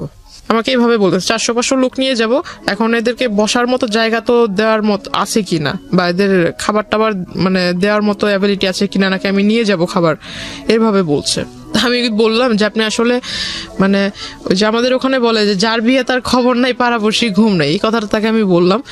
তো আমি বললাম যে আপনার কাছে সবকিছু কি মজা মনে হয় নাকি, বাস্তবতা বলতে কি কিছুই নেই। তো এই কথাগুলো বলার প্রেক্ষিতে সে আসলে আমাকে জাস্ট বললো যে তোমাকে বলেছিলাম না যে তোমার এত কিসের গৌরব বা তুমি এত কিসের অহংকার করো, কিসের পাওয়ারে আমার সাথে আমাকে অ্যাভয়েড করতেছো, এটা আমি দেখায় দিব। আর আমি কি, তুমি যে আমাকে বললা যে আমি ভণ্ডামি করছি, এটাও আমি দেখায় দিব। তো সে আসলে ওইখানে হঠাৎ একদিন মানে পাঞ্জাবি টাঞ্জাবি পরে কোটি টুটি পরে আমার বাড়িতে হাজির, দুপুর আনুমানিক 3টা বিকেলই বলা চলে, আপনার বাসাতে, হ্যাঁ 3টার দিকে। শুধু বাড়িতে যখন ঢুকবে, আমার যেহেতু রাস্তার পাশে ঘর, চিকন রাস্তা ছিল, রাস্তার পাশে ঘর, বাহির থেকে বলছে যে আমি আসছি, এভাবে বলতেছে যে আমি আসছি। এখন আমার নানা তাকে জিজ্ঞাসা করতেছে ভাই আপনি কে, আপনি মানে কোথা থেকে আসলেন, আপনি কার ঘরে ঢুকবেন বা কাকে চাচ্ছেন, এরকম কিছু একটা। যেমন নানা একটু সোজা টাইপের মানুষ, সে জিজ্ঞাসা করতেছে কার ঘরে যাবেন, কাকে চাচ্ছেন, খুঁজতেছেন কাকে। সে আমার ছবি আমার নানাকে দেখাইছে। দ্য পয়েন্ট ইজ দ্যাট যে এতদিন ধরে আপনি গোপন করলেন যাতে করে ফ্যামিলিতে এই লোকটা না আসে, আপনার লেখাপড়া যাতে বন্ধ না হয়, যেমন ফ্যামিলিতে ঢুকবে, এবং শেষ পর্যন্ত কিন্তু সেটাই হচ্ছে। এগুলো একটু খেয়াল রাখবেন। আমি কেন বলছি যে জায়গাটিতে আমরা আসলে ফোকাস করতে চাই সেটা নিয়ে কোনো বিতর্ক থাকবে না। উনি যেগুলো বলছেন সেগুলো কতটুকু সত্য কতটুকু মিথ্যা সেটা নিয়ে বিতর্ক থাকতে পারে, cause this show is not investigative show. কিন্তু যেইটা পরিণতি সেটা নিয়ে তো কোনো বিতর্ক নাই। পরিণতিটা কেন হলো সেটাও বলবো আপনাদেরকে শেষের দিকে গিয়ে। যারা শুনছে তারা হয়তো বলবে যে এই ঘটনাটা মানে যেহেতু এখানে ওই দ্বিতীয় পক্ষ নেই, সো সেই হয়তো মানে যা বলছে নিজের ভালোটা বলতেছে, কিন্তু যে দ্বিতীয় পক্ষ তারও তো এখানে ভালো থাকতে পারে, নিজের মানে খারাপটা গোপন রাখতেছে। আসলে এরকম কিছুই না। যারা শুনতেছেন আমি তাদের উদ্দেশ্যে বলবো যে আমি আসলে আমার লাইফে যেটা আমি ফেস করেছি এমনটা যাতে অন্য কারোর সাথে না ঘটে, এটা একটা মানে অ্যালার্ট করা হচ্ছে। সেটা তো আমাদের অনুষ্ঠানের উদ্দেশ্য। এবং আমরা সবসময় যেটা বলি যে দুই পক্ষ থাকলে এখানে বিষয়টা অন্যরকম হতো, এবং যাকে নিয়ে বলা হচ্ছে তার পরিচয় আমরা এখানে রিভিল করিনি, এটা আমাদের অনুষ্ঠানের জায়গা থেকে করিনি। কিন্তু এটা উনি ব্যক্তিগতভাবে করবেন কি করবেন না, বা অন্য কোথাও হয়েছে কিনা, সেটা নিয়ে আমাদের কোনো দায় নেই। কিন্তু আমাদের উদ্দেশ্যটা আসলে ওনার জীবন কি হয়েছে, কেন হয়েছে, সেই প্রেক্ষাপটটাকে আপনাদের সামনে তুলে ধরা। কাউকে হেয় করা, কাউকে নিয়ে আলোচনা সমালোচনা করা আমাদের উদ্দেশ্য না। এবং দিন শেষে আপনার জীবনটা যাতে এরকম না হয় সেজন্য আপনি কি স্টেপটা নেবেন সেই লার্নিংটা দেওয়া। ওকে, সো আমরা এইভাবেই আগাতে চাই। জি, তারপর কি হলো? বাসায় আসলো। হ্যাঁ, সে বাসায় আসলো। তো বাসায় এসে ঢুকে মানে আমার মাকে মানে প্রথমেই আমার মার পায়ে ধরে মানে সালাম করে। আপনার মায়ের বয়স ওনার বয়সের চেয়ে কম? আমার ওনার মেয়ের বয়সের মেবি আমার মা। তো যাই হোক, আমার মার পায়ে ধরে সালাম করে ফেলছে। তো আমার মা মানে এমনিতে একটু রাগী, কারণ পুরুষ মানুষের সামনে সে আসে না। তো আমার মা খুব রেগে গেছে, মানে যে আপনার আমাদের ওখানে বলে শলা, আসলে এটা বলা ঠিক হবে কিনা জানি না, তবু যেটা ঘটেছে আমি বলি। তো আমার মা আসলে শলা নিয়ে আসছে হাতে করে, মানে খুব রেগে গেছে যে আমার পায়ে টাচ করলো কেন এই লোক। তার মানে জানতো যেহেতু আগে থেকে, সুতরাং আপনার মা না, আমার মাকে তো আমি ছবি আগেই দেখাইছি, আর সেই লোক চলে আসছে। আর আমি ততক্ষণ অব্দি মানে নানার কাছ থেকে শুনছি অন্য ঘরে, মানে মাত্র গোসল করে এসে ঘরে ঢুকছে, আর ওই টাইমে বাইরে থেকে কিন্তু সাউন্ড পেয়েছে, সে বলতেছে আমি আসছি। এইটা শুনে মানে একটু মনের ভিতরে যেটা ধুক ধুক করতেছে আমার। আমি বলতেছি যে এই লোক যদি এখন বাড়িতে মানে আগে পরে সবকিছু বলে, আমি তো আসলে লেখাপড়াটা বুঝি আজকেই আমার শেষ, আর যাইতে পারবো না। আমার মাথা একদম বই টই সব একদম পুড়ে ফেলবে। তো আমি অন্য ঘরে বসে শুধু চুপচাপ মানে ভাবতেছি যে আসলে কি বলবো। বাড়ির লোকের কাছে যখন এই লোকটা তার মতো করে বলবে, বাড়ির লোক আমাকে যখন জিজ্ঞাসা করবে, আমি তখন কি করব। তখন ওই লোকের সামনে আমার মা শলা নিয়ে আসে, মানে তাকে দেখাইতেছে শলা দিয়ে বাড়ি মারবে, মানে ঝাঁটা। হ্যাঁ, ওই শলা দিয়ে বাড়ি মারবে। তো ওই লোক বলতেছে যে মানে সে তো ইশারা বোঝে না, ইশারার কথা তো আর বোঝে না ওই লোক। আপনার মা সম্পর্কে তো জানতো যে উনি? না, এগুলো জানতো। ও একেবারে জানতো না? আচ্ছা। তো ওই মানে সে তো ইশারা ভাষা বোঝে না, সে বলতেছে মানে হাত দিয়ে দেখাইতেছে যে আমি ওইরকম কেউ না, আমি আপনাদেরই পরিচিত, আপনাদেরই ওই কি বলে ওই আত্মীয় হব, এরকম কিছু একটা বলতেছে। তো আমার মা আসলে তো মানে মা তো রেগে আছে, হাতে নিয়ে মা বারবার বলতেছে তুই ঘর থেকে বেরো, এরকমটা বলছে। তো আমি ওই ঘর থেকে আসলাম, আসার পর তাকে ডিরেক্ট সবার সামনে জিজ্ঞাসা করলাম যে আপনি এখানে কি করে, মানে অ্যাড্রেস পেলেন কোথায়? বলতেছে যে বললাম না আমার কাছে কোনো কিছু অসম্ভব না, আমি তো সবকিছু জানি, তোমার সম্পর্কে সমস্ত কিছু জানি। মানে আমি আসলে খুব হতভম্ব। আমার নানা একবার আমার দিকে তাকায়, আমার নানু একবার আমার দিকে তাকায়, আমি একবার তাদের দিকে তাকাই, মানে তারা আমাকে গিলটি ভাবতেছে। আমি এখন মানে ভাবতেছি যে আসলে আমি যদি তাদের বাড়ির লোকেরা বলি, এরা কি আদৌ আমার কথা বিলিভ করবে? কোন দিক থেকে বিষয়টা নিয়েছে জানি না। তো নানা বাইরে এসে বলতেছে যে আমাদের বাড়িতে আজ পর্যন্ত যেই আসুক না কেন, সে যদি ফকিরও হয়, সে শুধু খালি হাতে মানে খালি মুখে যায়নি। এখন এই লোকটা যখন ভাতের কথা বলে ফেলছে, আর দুপুরের টাইম, আমরা এখন কেউ খাই নেই, তো ঘরে আমার মাকে জিজ্ঞেস করতেছে ভাত আছে কিনা। তো আমার মা আসলে বিষয়টা কি ভাবছে জানি না, ফ্রিজ থেকে পচা ভাত দিছে। আর তখন ফ্রিজ যে খুলছে, ফ্রিজের ভিতরে যে মাংস টাংস আছে, এটার সেন্ট আবার উনি পাইছে, যেহেতু খাটে বসা ছিল, উনি সেন্ট পাইছে যে ফ্রিজের ভিতরে মাংস আছে, কিন্তু অথচ আমাকে পচা ভাত দিছে। তখন উনি বলতেছে যে আমাকে ওই কাঁচামরিচ দেন অনেকগুলা, আর পেঁয়াজ দেন। তো আমার মা ওই পেঁয়াজ টেয়াজ ছুলে টুলে নেই, ওইভাবে আইনা একদম তার খাটের ভিতরে ফেঁকে মারছে।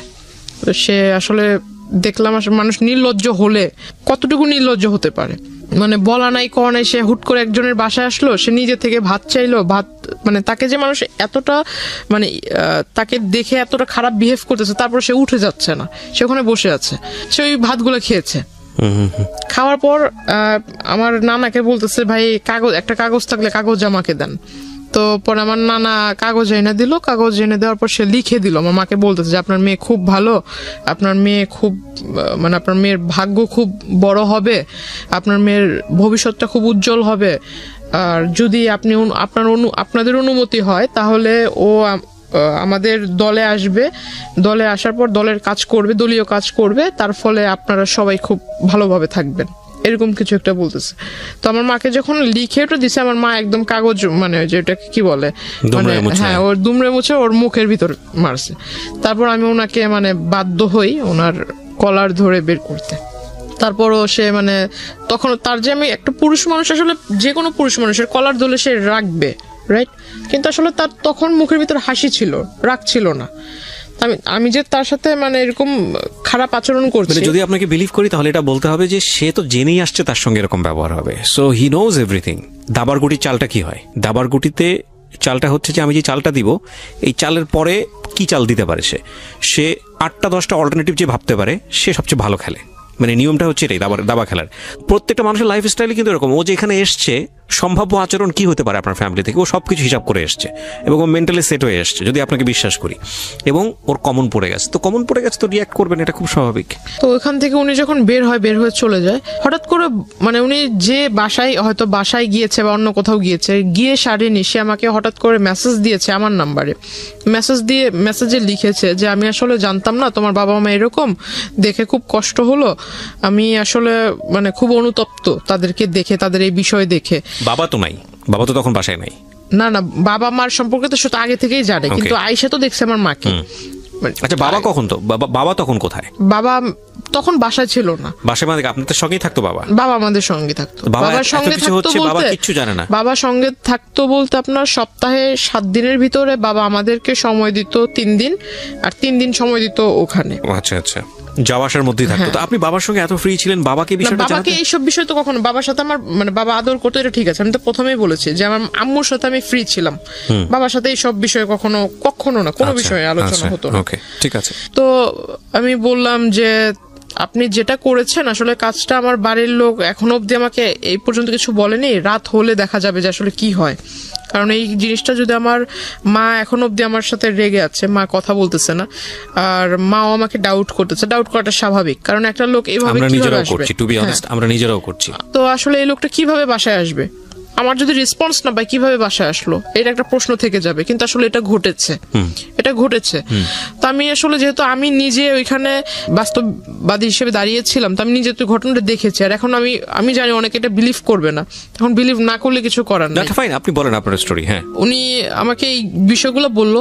হঠাৎ দেখি যে আসলে তারপর থেকে, ওই দিনের পর থেকে সে কলেজে আসে না, কিন্তু মেসেজ মানে 1 ঘন্টার ভিতরে কতগুলো মেসেজ দেওয়া যায়? 1 মিনিটের ভিতরে না হলেও 5-6টা করে মেসেজ আসতেছে, তাও বিরাট বড় বড় প্যারা, বড় বড় সামারি। আমার জন্য সে এই চিন্তা করছে সারা রাত ভরে, আমার জন্য এটা ভাবে, মানে আমার বাবা মা এরকম, আমার ভবিষ্যৎ কেমন হবে। এই লোকটা যে আপনাকে কন্টিনিউয়াসলি পোক করে যাচ্ছে, আপনি তো তার সাথে এক ধরনের সম্পর্ক আছেই আপনার, বলা চলে যে উনি আসছে কথাবার্তা বলতে আপনি বাধ্য হচ্ছেন, ফ্যামিলি পর্যন্ত ঢুকে গেছে। আপনার কখনো মনে হয়নি লোকটা সম্পর্কে আপনার একটু খোঁজ নেওয়া উচিত তখন পর্যন্ত? আমি তার সম্বন্ধে আসলে মাথা ঘামাইতেই চাই না। তাকে যতটা মানে আর্লি পসিবল হয় যে তাকে আমার এই বিষয়গুলো থেকে দূরে রাখা।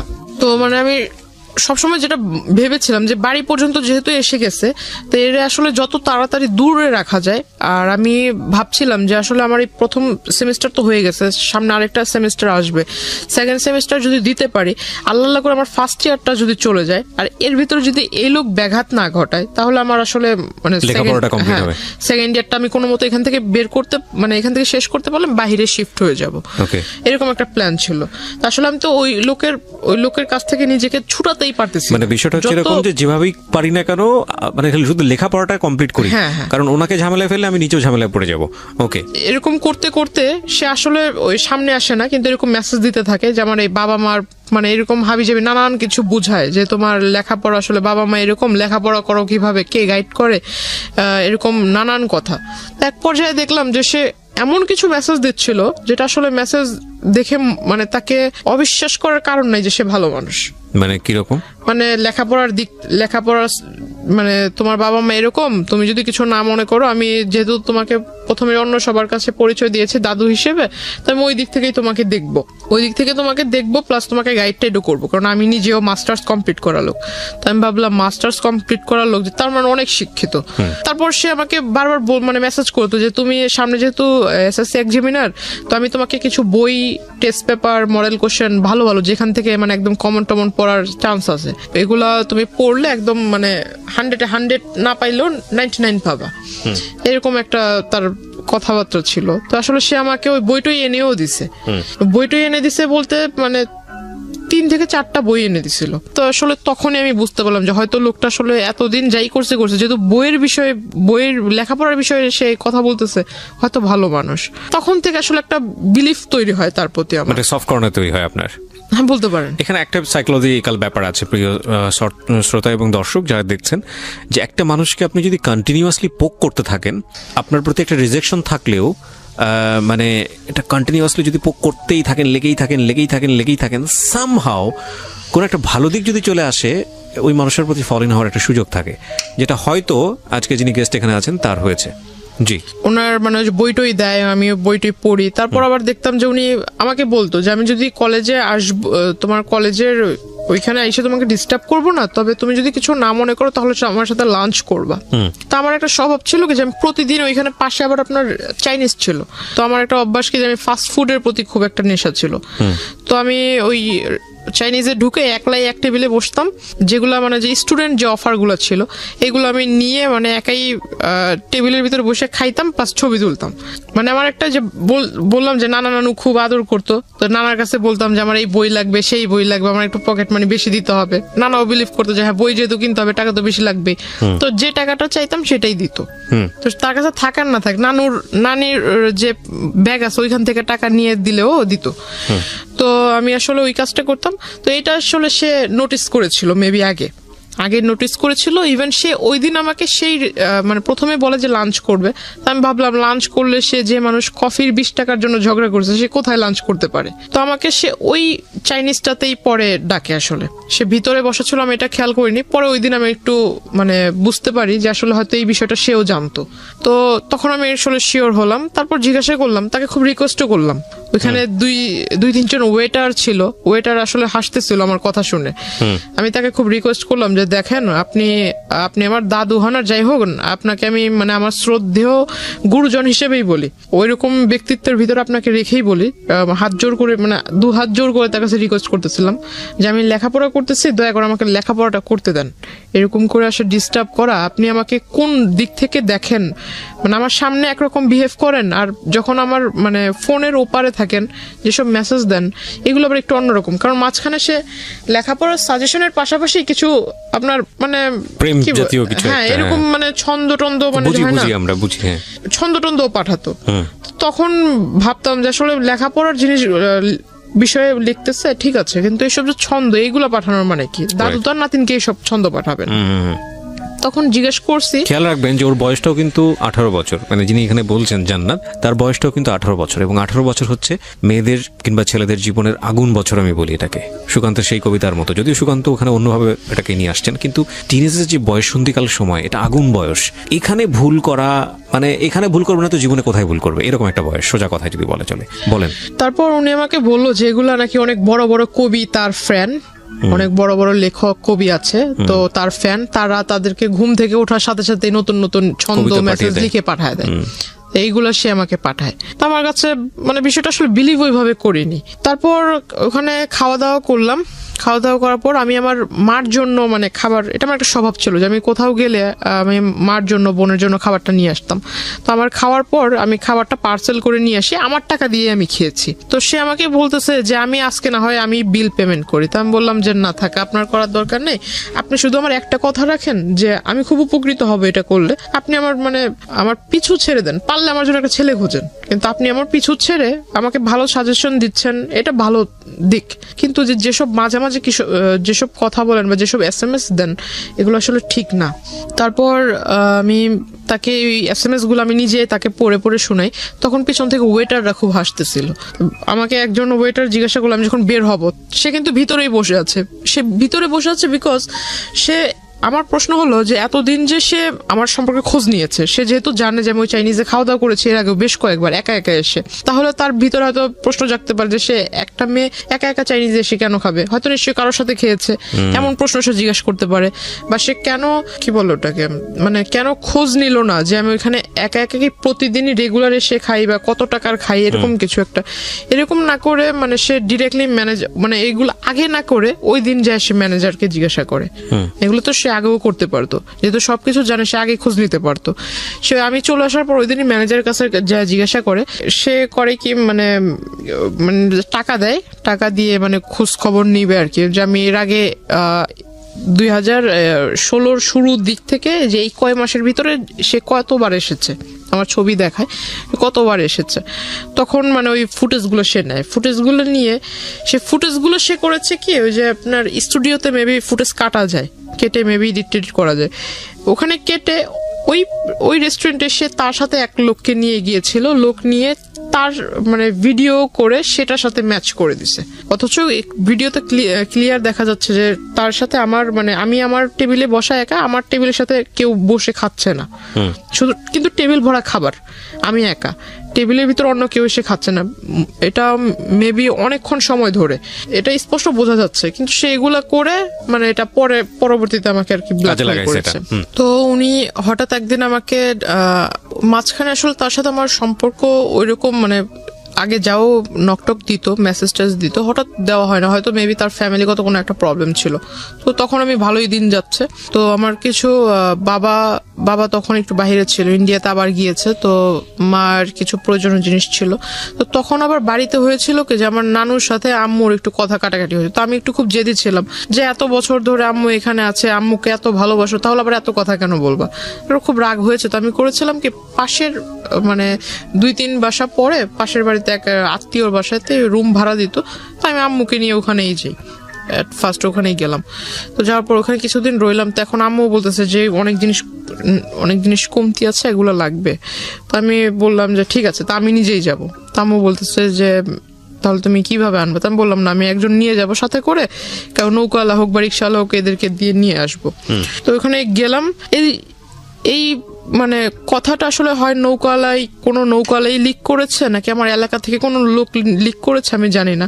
পরে আসলে হঠাৎ মানে আমি নদীটা ক্রস করেও সারিনি, মাত্র রিক্সা নিয়ে একটুখানি ঢালের মানে ওই রোডের একটু ঢালে উঠেছি, তখনই মানে সে আইসা এরকম রিক্সা থামাইছে, মানে একদম ওই বিয়ের সময় যে পাঞ্জাবিগুলো আর কি পরে, এরকম লাল পাঞ্জাবি পরে আসছে, মাথায় টুপি দিয়ে আসছে। তো তাকে দেখে মনে হচ্ছে একটা যে রাস্তায় ভিক্ষা করে না অনেক মানুষ, মাথায় টুপি দিয়ে এরকম একটা লুক নিয়ে আসছে সে। তো আসলে আমি তাকে দেখে অবাক হই। সে আমাকে বলতেছে যে তোমার সাথে একটু কথা ছিল, তোমাকে আমি আর কোনোদিন ডিস্টার্ব করবো না, মানে একদম শেষ একটা কথা বলবো, সেটা আসলে এই পরিবেশে বলা যাবে না, একটা সুন্দর পবিত্র পরিবেশে তোমাকে আমি নিব। তো আমি বললাম পবিত্র পরিবেশ আবার কোনটাকে বলে? তো বলতেছে না, একটা ভালো জায়গায়, ওইটা তোমার একটা দরগা টাইপের পাশেই, তো রাস্তার পাশেই আবার টিম্বার ছিল, অনেকগুলা কাঠের দোকান ছিল, ভিতরে একটা ছোট্ট একটা ঘরের মতো, ভিতরে যে আপনার মাজার দরগা এগুলা ওইটার ভিতরে নিল। ওখানে তার আগে থেকে তার পরিচিত লোক বসা, দ্যাট মিন সে এতদিনে যে আমার সাথে কানেক্টেড ছিল না, এই গ্যাপটাতে সে করেছে কি, আপনার যে নোটারি পাবলিক বলে যে এই কাগজগুলা তৈরি করেছে। প্লাস আমি আপনাকে যে পেপারস গুলো দেখিয়েছি যে আমাদের নামে সে অনেকগুলা মামলা করেছে, মানে আমার হয়ে আমাদের নামে মামলা করেছে, মানে আমি আমার ফ্যামিলির নামে মাদকের মামলা করেছি, এটা পেপারস আমি আপনাকে দেখিয়েছিলাম। সেই বিষয়টা সে এই পেপারস রেডি একসাথে প্রিন্ট করে রাখছে। তো এখন আমি যতটুকু বুঝতাম যে শাপলা মানে হলুদ পেপারের উপরে শাপলা টাপলা ছাপানো, এর মানে কি দলিল, এতে বোঝা যায়।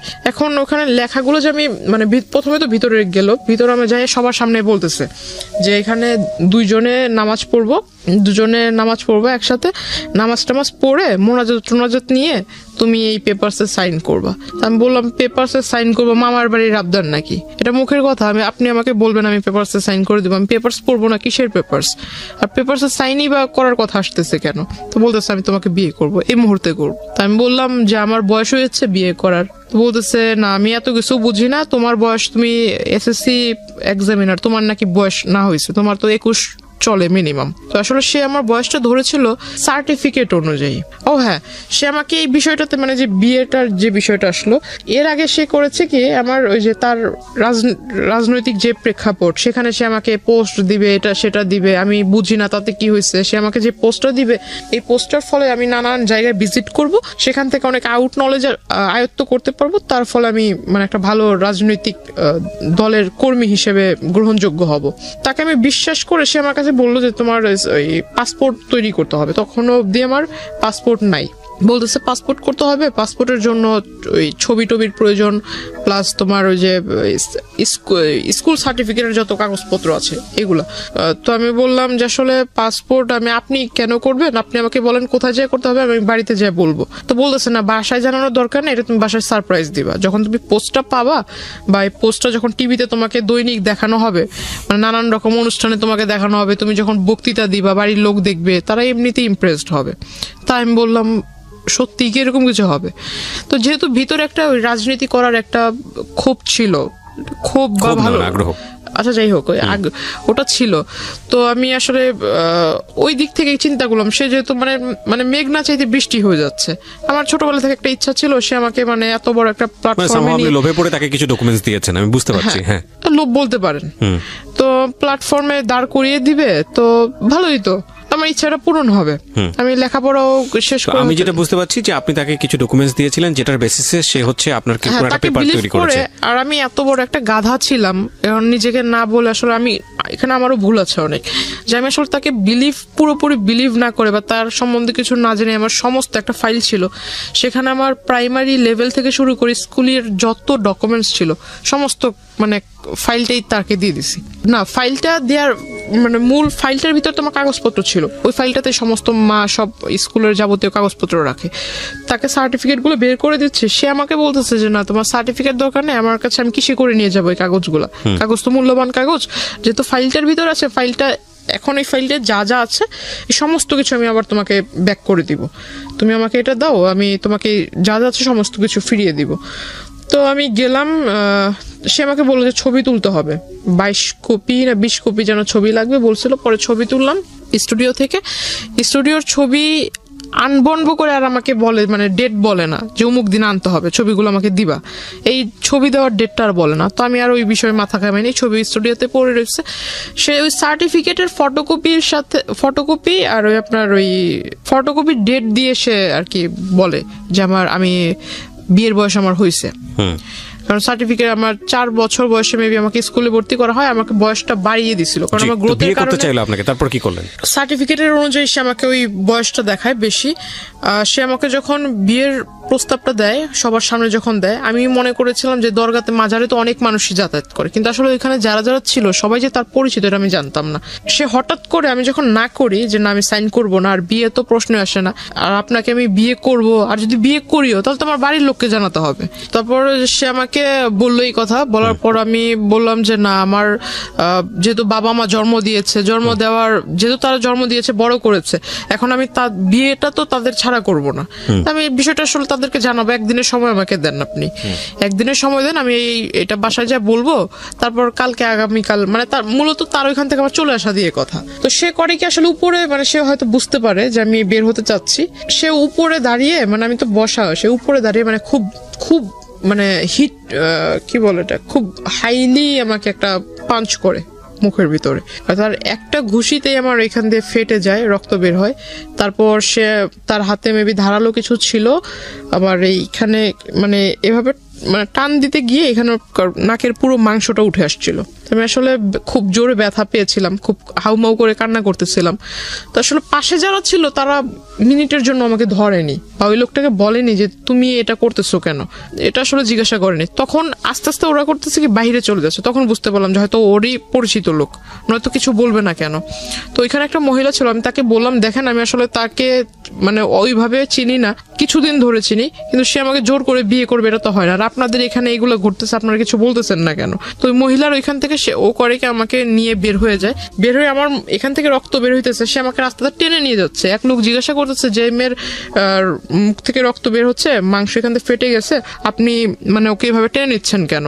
সে বলতেছে আমার মেয়ে আরেকজনের সাথে ভেগে যাচ্ছিল, ওরে ধরে নিয়ে আসছি, তোরে মারবো না কি করব। সে মানুষের কাছে ওটা বলতেছে। সে যখন বলছে যে লোকটা জিজ্ঞাসা করছে সেই লোকটার আর বলার কিছু ছিল না, সে আমাকে নিয়ে গেল তারই পরিচিত এক।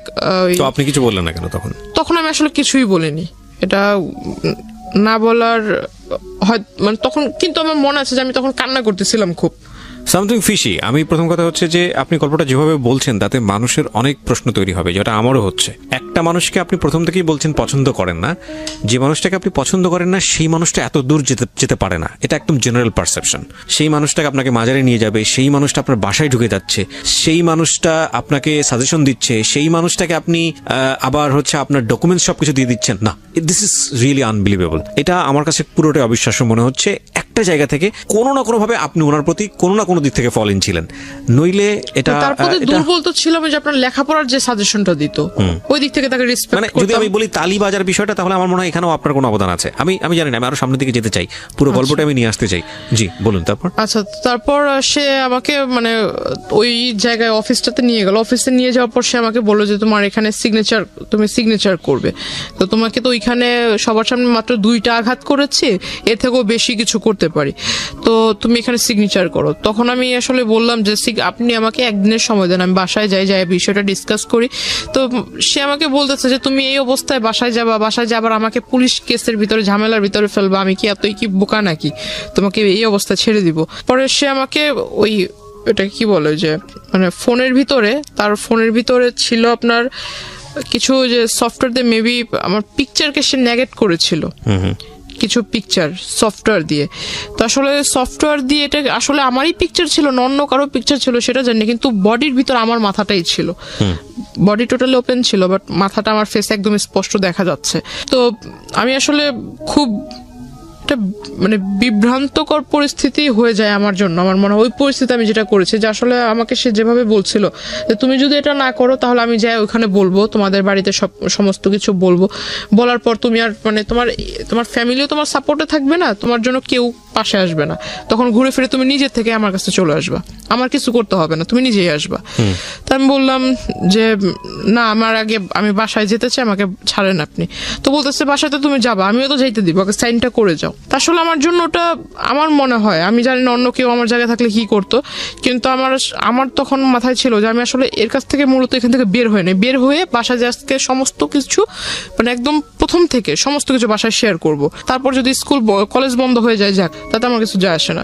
তখন আমি আসলে তার ওই যেহেতু 2বার প্রথমে হিট করেছিল, পরে আবার 3-4 বার না করার ফলে সে আরেকবার আমাকে একটা ঘুষি দেয় মুখের ভিতর, পরে এখানে একটু ফুলে যায়, মানে একদম কালো হয়ে গেছিল।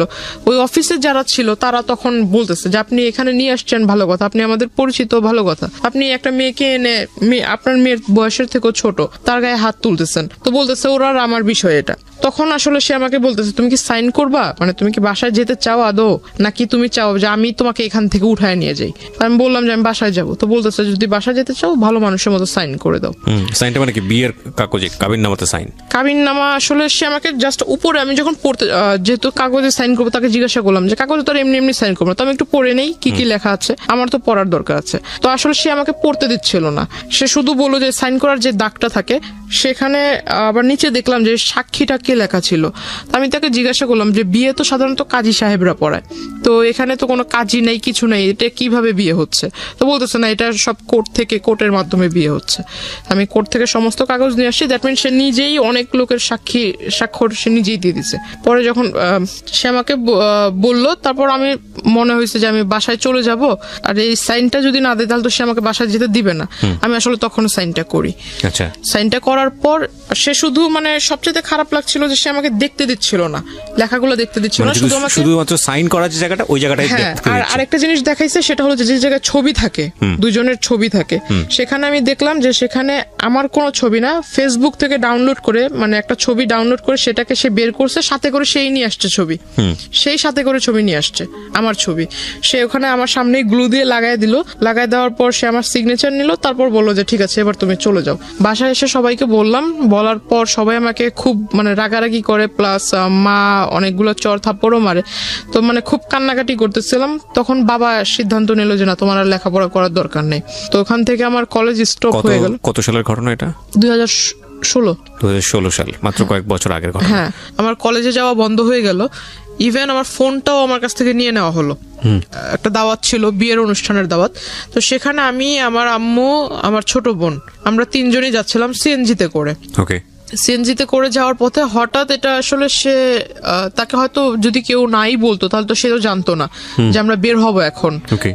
সে উনি করে কি যে আমাদের পিছন থেকে মানে গাড়িতে করে ফলো করে, উনি ফলো করার পর উনি ওইখান থেকে আমাকে নিয়ে যায়। আপনি যে বাসায় গিয়ে বলার পরে আপনার ফ্যামিলি থেকে লেখাপড়া বন্ধ করে দিল, বাট আপনি যে সাইন করেছেন এত কিছু হয়েছে এগুলো বলেছি। বলার পরে তারা কি স্টেপ নিল? তারা আমাকে মানে একটু বাড়ির লোক যা করে আর কি করেছে, গায়ে হাত তোলায়। রাইট নাও এই মেয়েটার ক্ষেত্রে এখন তাই হচ্ছে। তো এরপরে আপনি কি করলেন? কোথাও যাচ্ছিলেন বোধহয়, সিএনজি নিয়ে কিছু একটা। উনি আমাদের পিছনে ফলো করতেছিল। আমাদের বলতে আপনার সঙ্গে কে কে ছিল? আমি, আমার মা, আমার ছোট বোন। ওকে, তারপর 3 জনই যাচ্ছিলাম দাওয়াতে। তারপর তো পিছন থেকে উনি গাড়ি দিয়ে ফলো করছিল। তো ওনার সাথে আবার 3 জন ছেলেও ছিল ইয়াং এজের। উনি গাড়িতে বসা ছিল। উনি হঠাৎ করে ওভারটেক মেবি বলে এটাকে, পিছন থেকে গাড়ির সামনে এসে দাঁড় করিয়ে দেয়। তো হঠাৎ করে সিএনজি ওয়ালা থামানোর পর ওই সিএনজি ওয়ালাকে ওই ছেলেরা ঈশা বলতেছে যে ভিতরে আমাদের লোক আছে, ওরা মানে আমরা ওদের সাথে কথা বলবো। আসলে আমি ছেলেদেরকে দেখে চিনতে পারিনি। পরে পিছন থেকে যখন বলতেছে যে তোদের ভাবিকে কিছু বলিস না, কোনো মতো খালি গাড়ি থেকে নামা, তখন আসলে তার কণ্ঠ টোন শুনে বুঝতে পারি। তখন আমি গাড়ি থেকে নাইমা যায়, তাকে ডিরেক্টলি জিজ্ঞাসা করি যে এগুলো করার মানে কি। তো উনি আমাকে ডিরেক্ট বলতেছে যে তোর সাথে আমার এই সম্পর্ক হয়ে গেছে, যেভাবেই হোক হয়েছে, আমার ইচ্ছা ছিল, আমার ইচ্ছা পূরণ হয়েছে, তো তুই আমার সাথে যোগাযোগ কেন বন্ধ করলি, যোগাযোগ কেন রাখলি না? তো রাস্তার মধ্যে এটা হচ্ছে, আশেপাশের লোকজন ছিল না? ওই রাস্তাটা আসলে একটু নির্জন টাইপের ছিল। যে টাইমটা ছিল ওই টাইমটাতে এত মানুষ ছিল না। আমাকে বলতেছে যে তোর ভিতরে কি একটু ভয় জাগলো না যে আমি এই পেপারস দিয়ে ওই তুই তোর সাথে যে আমার এই যেভাবে বিয়ে হয়েছে এই কাগজ টাগজ দিয়ে তোর কিছু করব, তোকে ভয়ভীতি দেখাইতে পারি, এরকম কোনো ধারণা কি তোর মনে আসেনি? ওইখান থেকে আমাকে সে আমার মার ওইখান থেকে সে সামনে আসে। আমার মা তাকে তো প্রথম দিনে একবার দেখছে, তাকে চিনে। মার সামনে এসে সে যখন আমার বোনকে একটু টাচ করতে যায়, আমার মা তাকে মানে এরকম মানে চড় দেয় গালের ভিতরে। সে রেগে গিয়ে আমার মাকে আর কি ধাক্কা দেয়, আমার মা পড়ে যায়। তো হঠাৎ ওই সিএনজি ওয়ালা যখন বলতে যায় যে আপনি কি এরকম এসে করতেছেন, তখন সিএনজি ওয়ালাকে ওই 3টা ছেলে মারে। ওই সিএনজি ওয়ালাকে মারা দেখে ওই আশেপাশের কবরস্থানের ওইখান দিয়ে ফুটপাথ দিয়ে লোক হেঁটে যাচ্ছিল, তারা আসার পর বলতেছে যে এখানে কিসের গ্যাঞ্জাম হচ্ছে, আবার ওই সিএনজি ওয়ালাকে মারলেন, আপনি কে? তখন সে পেপারস বের করে দেয় যে আমার বউকে বিয়ে হয়ে গেছে কিন্তু আমার কাছে তুলে দিচ্ছে না, আমার বউকে তার ফ্যামিলি তার গার্ডিয়ান আটকে রাখছে বাসায়। এইটা বলে সে আমাকে আসলে ওইখান থেকে ওই পেপারস দিয়ে নিয়ে যায়। নিয়ে যাওয়ার পর সে আমাকে ডিরেক্টলি ওইখান থেকে নিয়ে যায়। ইভেন আমার মাকে যে ধাক্কা দিয়েছিল, আমার মা আমার বোন কিন্তু খুব কান্না করতেছে, আমার বোন ওকে দেখে কান্না করতেছে। আমার মা উঠতে সে আমাকে গাড়িতে মানে উঠায় ফেলছে। আমাকে শুধু বলতেছে যে এই পেপারস গুলো কিন্তু সবকিছু, তুই যে এখন যদি না যাস তাহলে যে তোর মা বোনকে যে ছেড়ে যাচ্ছে এরাও কিন্তু থাকবে না, ভাবিস না, আমাকে এটা বলে। তো আমার কাছে আমি সর্বোপরি আমার বোন আমার কাছে সবচেয়ে প্রিয়, আর আমার মাও আমার কাছে সবচেয়ে প্রিয়। তো আমি ওর সাথে যাওয়ার পর এটা যাই বললে ভুল হবে, সে আমাকে নিয়ে যায় জোরপূর্বক। আমাকে নিয়ে এসে ডিরেক্টলি এক মহিলা, তারই পরিচিত এক মহিলা, ওই মহিলার বাড়িতে 4 দিন ছিলাম। 5 দিনের দিন সে অ্যারেস্ট হয়। তো 4 দিনই সে আমাকে খুব টর্চার করেছে ওই মহিলাটা। মানে দিনের বেলা মানে খাবারের টাইমে খাবার দিত, খাবারের টাইমটা শেষ তখনই এসে মানে বারবার বলতো যে তুই এরকম কেন করছিস, তুই যদি তার সাথে সাংসারিক জীবন যদি না শুরু করিস তাহলে মানে তোর এই ফ্যামিলির সমস্যা হবে, এই পেপারস দিয়ে অনেক সমস্যা করব। ইভেন আমার কাছে যে ফোন ছিল, ফোনটাও ওই লোক নিয়ে নিছে, ওই লোকে সিম নিয়ে নিছে, ফোনটা ওই মহিলা নিয়ে নিছে, ফোন তার কাছে। তখন তাকে রিকোয়েস্ট করতেছি যে আপা দেখেন আপনারও তো সন্তান আছে, আপনার যে ছোট্ট বাচ্চা আছে, আমার নিজেরও একটা ছোট বোন আছে, তো আপনি আমাকে আপনার সন্তানের জায়গায় রেখে আমাকে উপকার করেন। আপনার সামনে এই ঘটনাটা ঘটছে, আপনি কি কিছুই বলবেন না ওই লোকটাকে? আপনি কি একবার জিজ্ঞাসা করেছেন যে সে তার সাথে আমার কিভাবে পরিচয় হলো, কিভাবে সে আমাকে এখানে নিয়ে আসলো, আর আপনি এবার তাকে কিভাবে রাইট দিলেন আপনার এখানে আমাকে নিয়ে এনে রাখার? আর যে সন্ধ্যাবেলা যেটা হতো সেটাও গেট লক করে ওই আমাকে বলতো যে অ্যারোসল দিতে হবে রুমের ভিতরে, 15 মিনিট তোমাকে বাইরে থাকতে হবে। পরে কি বুঝতে পেরেছেন যে আসলে সে কি করতো? হ্যাঁ, পরে এটা জানতে পেরেছি। আচ্ছা, আমরা একটু সামনের দিকে আগাই। তারপর তো পরে ওই ঘটনার শেষ হলো। 5 দিনের দিন তাকে কিভাবে অ্যারেস্ট করলো পুলিশ আমি জানি না, হয়তো 5 দিনের দিন, এই 5টা দিন আপনি তার সে ছিল না, সে মাঝখানে 4 দিন আমি ওই মহিলার বাসায় ছিলাম, 2 দিন সে আমার ওখানে যায়। 2 দিনে গিয়ে যে আমি আপনাকে বললাম যে আমার প্রচুর ঘুম হতো, কেন হতো এটা আমার কাছে কোনো আনসার ছিল না। আর দুপুরে যে খাবার ছিল, এখন আমি যার বাসায় আছি তাকে তো আর আমি বলতে পারি না যে আমার ইচ্ছে মতো খাবার দেন, আমি যেটা খাবো সেটাই আমাকে দিতে হবে। এখন সে যেটা দিচ্ছে আমার কোনো মতো খেতে হবে। আপনি কি সারাক্ষণ রুম বন্দি ছিলেন নাকি? রুমের ভিতরে বন্দি, মানে তাদের বাহিরে বের হইতে দিত না। যে রুমটাতে আমাকে রেখেছিল ওই রুমটাতেই, মানে রুমের ভিতরে কোনো ধরনের কোনো শাউট করা বা কারো হেল্প চাওয়া এটা করার সুযোগ ছিল না। সে আমাকে খাবার দিত, মেবি 10 তলাতে ছিল ফ্ল্যাটটা, আর একদম উইন্ডো নাই, শুধু একটা ছোট্ট একটা ব্যালকনি আছে, কিন্তু ব্যালকনির পাশে অন্য কোনো ফ্ল্যাট নেই, ঠিক আছে, একদম সামনে একদম খোলা পুকুরের মতো দেখা যাচ্ছে আর কি। আর সে খাবারটা যে দিত, মিলটা থাকতো আপনার ভাত এবং ডাল। এখন আমার সন্দেহ হতো যে ডালের ভিতরে কি এমন কিছু আছে যে আমার প্রচন্ড ঘুম আসে। আর ওই 2 দিন, মানে যে 2 দিন ওই লোকটা আসছিল, ওই 2 দিন আসলে সে আসছিল যেটা আমি জানি না, কিন্তু সে যাওয়ার পর আমি জানতে পারছি, ওই মহিলা বলছে যে উনি আসছিল। তো এর মাঝে যে কি হয়েছে আসলে আমার মনে নাই, কিন্তু আমার বডি নিয়ে আমার একটু ফিল হচ্ছিল যে হ্যাঁ, আমার মানে প্রচুর শরীর ব্যথা করছিল।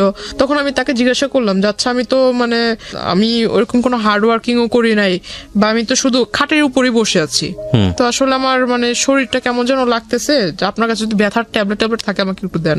তো বলতেছে না, তোমার কিচ্ছু হয়নি, তুমি সুস্থ, হয়তো রুমের ভিতরে সারাক্ষণ বসে থাকো এই জন্য এরকম। তো আমি বললাম যে রুমে যেহেতু সারাক্ষণ আপনি বলতেছেন আমি বসে থাকি, তাহলে আপনার ওখানে কোনো একটা কাজটা দেন, আমি ছোট ছোট মানে আপনাকে হেল্প করি, আপনার কাজে হেল্প করি। বলতেছে না, তোমার ওই রুমেই বসে থাকো। মানে আপনি তো নর্মালি ছিলেন, আপনার কথা শুনে যেটা মনে হচ্ছে মেন্টালি নর্মাল ছিলেন, লাইক আপনাকে তো এক জায়গায় ব্লক করে ফেলেছে, আপনার তো সামহাউ ফ্যামিলি ওখান থেকে স্কিপ করার কথা, ওইখান থেকে আপনার একটা আর্জি থাকা উচিত যে কোনো ভাবে হোক আমাকে এখান থেকে বের করো বা এরকম কিছু একটা। না, এটা তাকে ওই মহিলাকে তো অনেকবার কনভিন্স করেছি, প্লাস ওই মহিলার সাথে দেখা করার জন্য ওনাদেরই দলের কিছু লোক এসেছে, মানে এটা দেখার জন্য যে আসলে ওই লোক আমাকে কেনই বা আনছে এখানে, এনে এখানে রাখছে। মানে তাড়াতাড়ি মানে যে মহিলাটার বাসায় রাখলো ওই মহিলার সাথে ওই লোকের খুব ভালো রিলেশন, আবার ওই লোকের অগোচরে, ওই ব্যক্তির অগোচরে ওই মহিলা আবার তাদেরই দলের যে তাদের যে রাজনৈতিক দল, ওই দলের মানুষদের সাথে ওই লোকের ব্যাপারে খারাপ আলোচনা করতেছে। এটা আমি আমার রুম থেকে শুনছি, বাইরে যারা কথা হচ্ছে। তখন আমাকে হঠাৎ ডাকলো সবাই, ডাকার পর আমাকে বলতেছে আচ্ছা, আপনার ভিতরে এমন কি দেখে সে এত পাগল হয়েছে? আসলে কি আপনাদের জমি জমার জন্য কি আপনাকে বিয়ে করা, নাকি আপনাদের সাথে আসলে ভালোবাসার কোনো সম্পর্ক আছে? তখন আমি তাদেরকে ফুল ডিটেলস বলি। তো আমি বললাম যে দেখেন, পারলে আমাকে একটু উপকার করেন, হয় আমার বাড়ির লোকের সাথে কথা বলায় দেন, আর না হয় আমাকে আপনারা একটু নিজ দায়িত্বে বাড়িতে পৌঁছায় দেন। এর বিনিময়ে যদি টাকা পয়সা চান আমি চেষ্টা করবো আমার বাড়ি থেকে নিয়ে দেওয়ার জন্য। তখন আমাকে ওই যে একটা লোক আর কি বলে, একটা ব্যাড প্রপোজাল দেয় যে এইটা যেহেতু সে তার মতো একটা বুড়া লোক যদি মানে আপনার সাথে এরকম করার চিন্তা ভাবনা করতে পারে, তাহলে আমরা করলে সমস্যা কোথায়? আমরা তো এরকম চাইলেও পাই। তারা আমাকে বলতেছে যে আমাদের লিডারের মতো লোক যদি এইটা করার সিদ্ধান্ত নিতে পারে, তাহলে আমাদের কাছে তো মেয়েরা আসতেই চায় না। আমরা কি ভুল করছি? আমরা কেন এরকম পাই না? তো আমাকে সে ব্যাড প্রপোজাল দেয়। তখন আমি আসলে বুঝতে পারি যে আসলে এও হলো ওই কোয়ালিটিরই মানুষ, মানে স্কিপ করার কোনো রাস্তা নাই। না, এদেরকে আমি বললে তো আর উল্টা তাদের আবার এই সমস্ত ওদের সাথে যা যা কথা হয়েছে আমার কাছ থেকে তো সমস্ত কিছু শুনছে। শোনার পর আমি যে ওই লোকের কথা বললাম, ওই লোক খারাপ, এটা সেটা যে বললাম, এগুলো আবার যা ওই লোকের কাছে বলে দিছে। প্রিয় শ্রোতা, এখানে একটা বিষয় আপনাদেরকে পরিষ্কার করতে চাই। জান্নাতকে বা জান্নাতের আজকের এই জীবনের জন্য জান্নাতের ভাষ্য অনুযায়ী যে ব্যক্তিটি দায়ী, আমরা তার নাম পরিচয় এখানে উপস্থাপন করছি না, যেহেতু এটা ইনভেস্টিগেটেড শো না, কিন্তু আমরা অনুষ্ঠানের শেষে গিয়ে তাকে ফোনে কানেক্ট করব, তার নাম পরিচয় গোপন রেখেই আমরা তাকে ফোনে কানেক্ট করব এবং তার বক্তব্য আমরা আজকে আপনাদেরকে শোনাবো। আমরা প্রথমে জান্নাতকে বা জান্নাতের যে পরিবার এখানে এসেছে তাদের সবাইকে ফ্লোর দিতে চাই, তাদের কথা শুনতে চাই, এবং সেখান থেকে যে প্রশ্নগুলো উদ্ভাবন হবে সেগুলো নিয়ে আমরা যে ব্যক্তিটি আজকে জান্নাতের জীবনের জন্য এই জায়গাটায় দায়ী, তার সঙ্গে আমরা কথা বলবো একেবারে অনুষ্ঠানের শেষে। সুতরাং সঙ্গে থাকবেন আশা করছি। এখানে একটা বিষয় আপনাদেরকে পরিষ্কার করতে চাই। জান্নাতকে বা জান্নাতের আজকের এই জীবনের জন্য জান্নাতের ভাষ্য অনুযায়ী যে ব্যক্তিটি দায়ী, আমরা তার নাম পরিচয় এখানে উপস্থাপন করছি না, যেহেতু এটা ইনভেস্টিগেটেড শো না, কিন্তু আমরা অনুষ্ঠানের শেষে গিয়ে তাকে ফোনে কানেক্ট করব, তার নাম পরিচয় গোপন রেখেই আমরা তাকে ফোনে কানেক্ট করব এবং তার বক্তব্য আমরা আজকে আপনাদেরকে শোনাবো। আমরা প্রথমে জান্নাতকে বা জান্নাতের যে পরিবার এখানে এসেছে তাদের সবাইকে ফ্লোর দিতে চাই, তাদের কথা শুনতে চাই, এবং সেখান থেকে যে প্রশ্নগুলো উদ্ভাবন হবে সেগুলো নিয়ে আমরা যে ব্যক্তিটি আজকে জান্নাতের জীবনের জন্য এই জায়গাটায় দায়ী, তার সঙ্গে আমরা কথা বলবো একেবারে অনুষ্ঠানের শেষে। সুতরাং সঙ্গেই থাকবেন আশা করছি। আমি কথা না বাড়িয়ে গেস্টের কাছে আবারও ফিরতে চাই আমরা যেখানটায় ছিলাম। তারপর ওই লোক 5 দিনের যেদিন ধরা খায় ওই দিন দিনের বেলা সে আসে, আইসা আমাকে জিজ্ঞাসা করে যে তুই এগুলো বলছিস আমার নেতাকর্মীর কাছে। আমি বললাম না তো, আমি এত কিছু তো বলিনি। তো বলতেছে না যে এগুলো বলছিস, তারা আমাকে মিথ্যা বলেন। আপনি স্কিপ করেন কিভাবে ওখান থেকে? স্কিপ করার কোনো সুযোগ ছিল না। কি হলো, মানে বেরোলেন কিভাবে? তাকে অ্যারেস্ট করে সে আমাকে আপনি জানলেন? আপনি কিভাবে বেরোলেন? আপনি তো আগে জানেননি অ্যারেস্ট হয়েছে। হ্যাঁ, ওইখানে হয়েছিল কি, আমি ওই তাদের মধ্যে একজনকে রিকোয়েস্ট করেছিলাম যে আপনারা কি মানে তার ওয়াইফ বাচ্চা কারো ডিটেলস জানেন কি, বা তার ওয়াইফের নাম্বার আছে কিনা। তো একজন বলতেছে যে হ্যাঁ তার ওয়াইফের সাথে তো আমাদের খুব ভালো রিলেশন।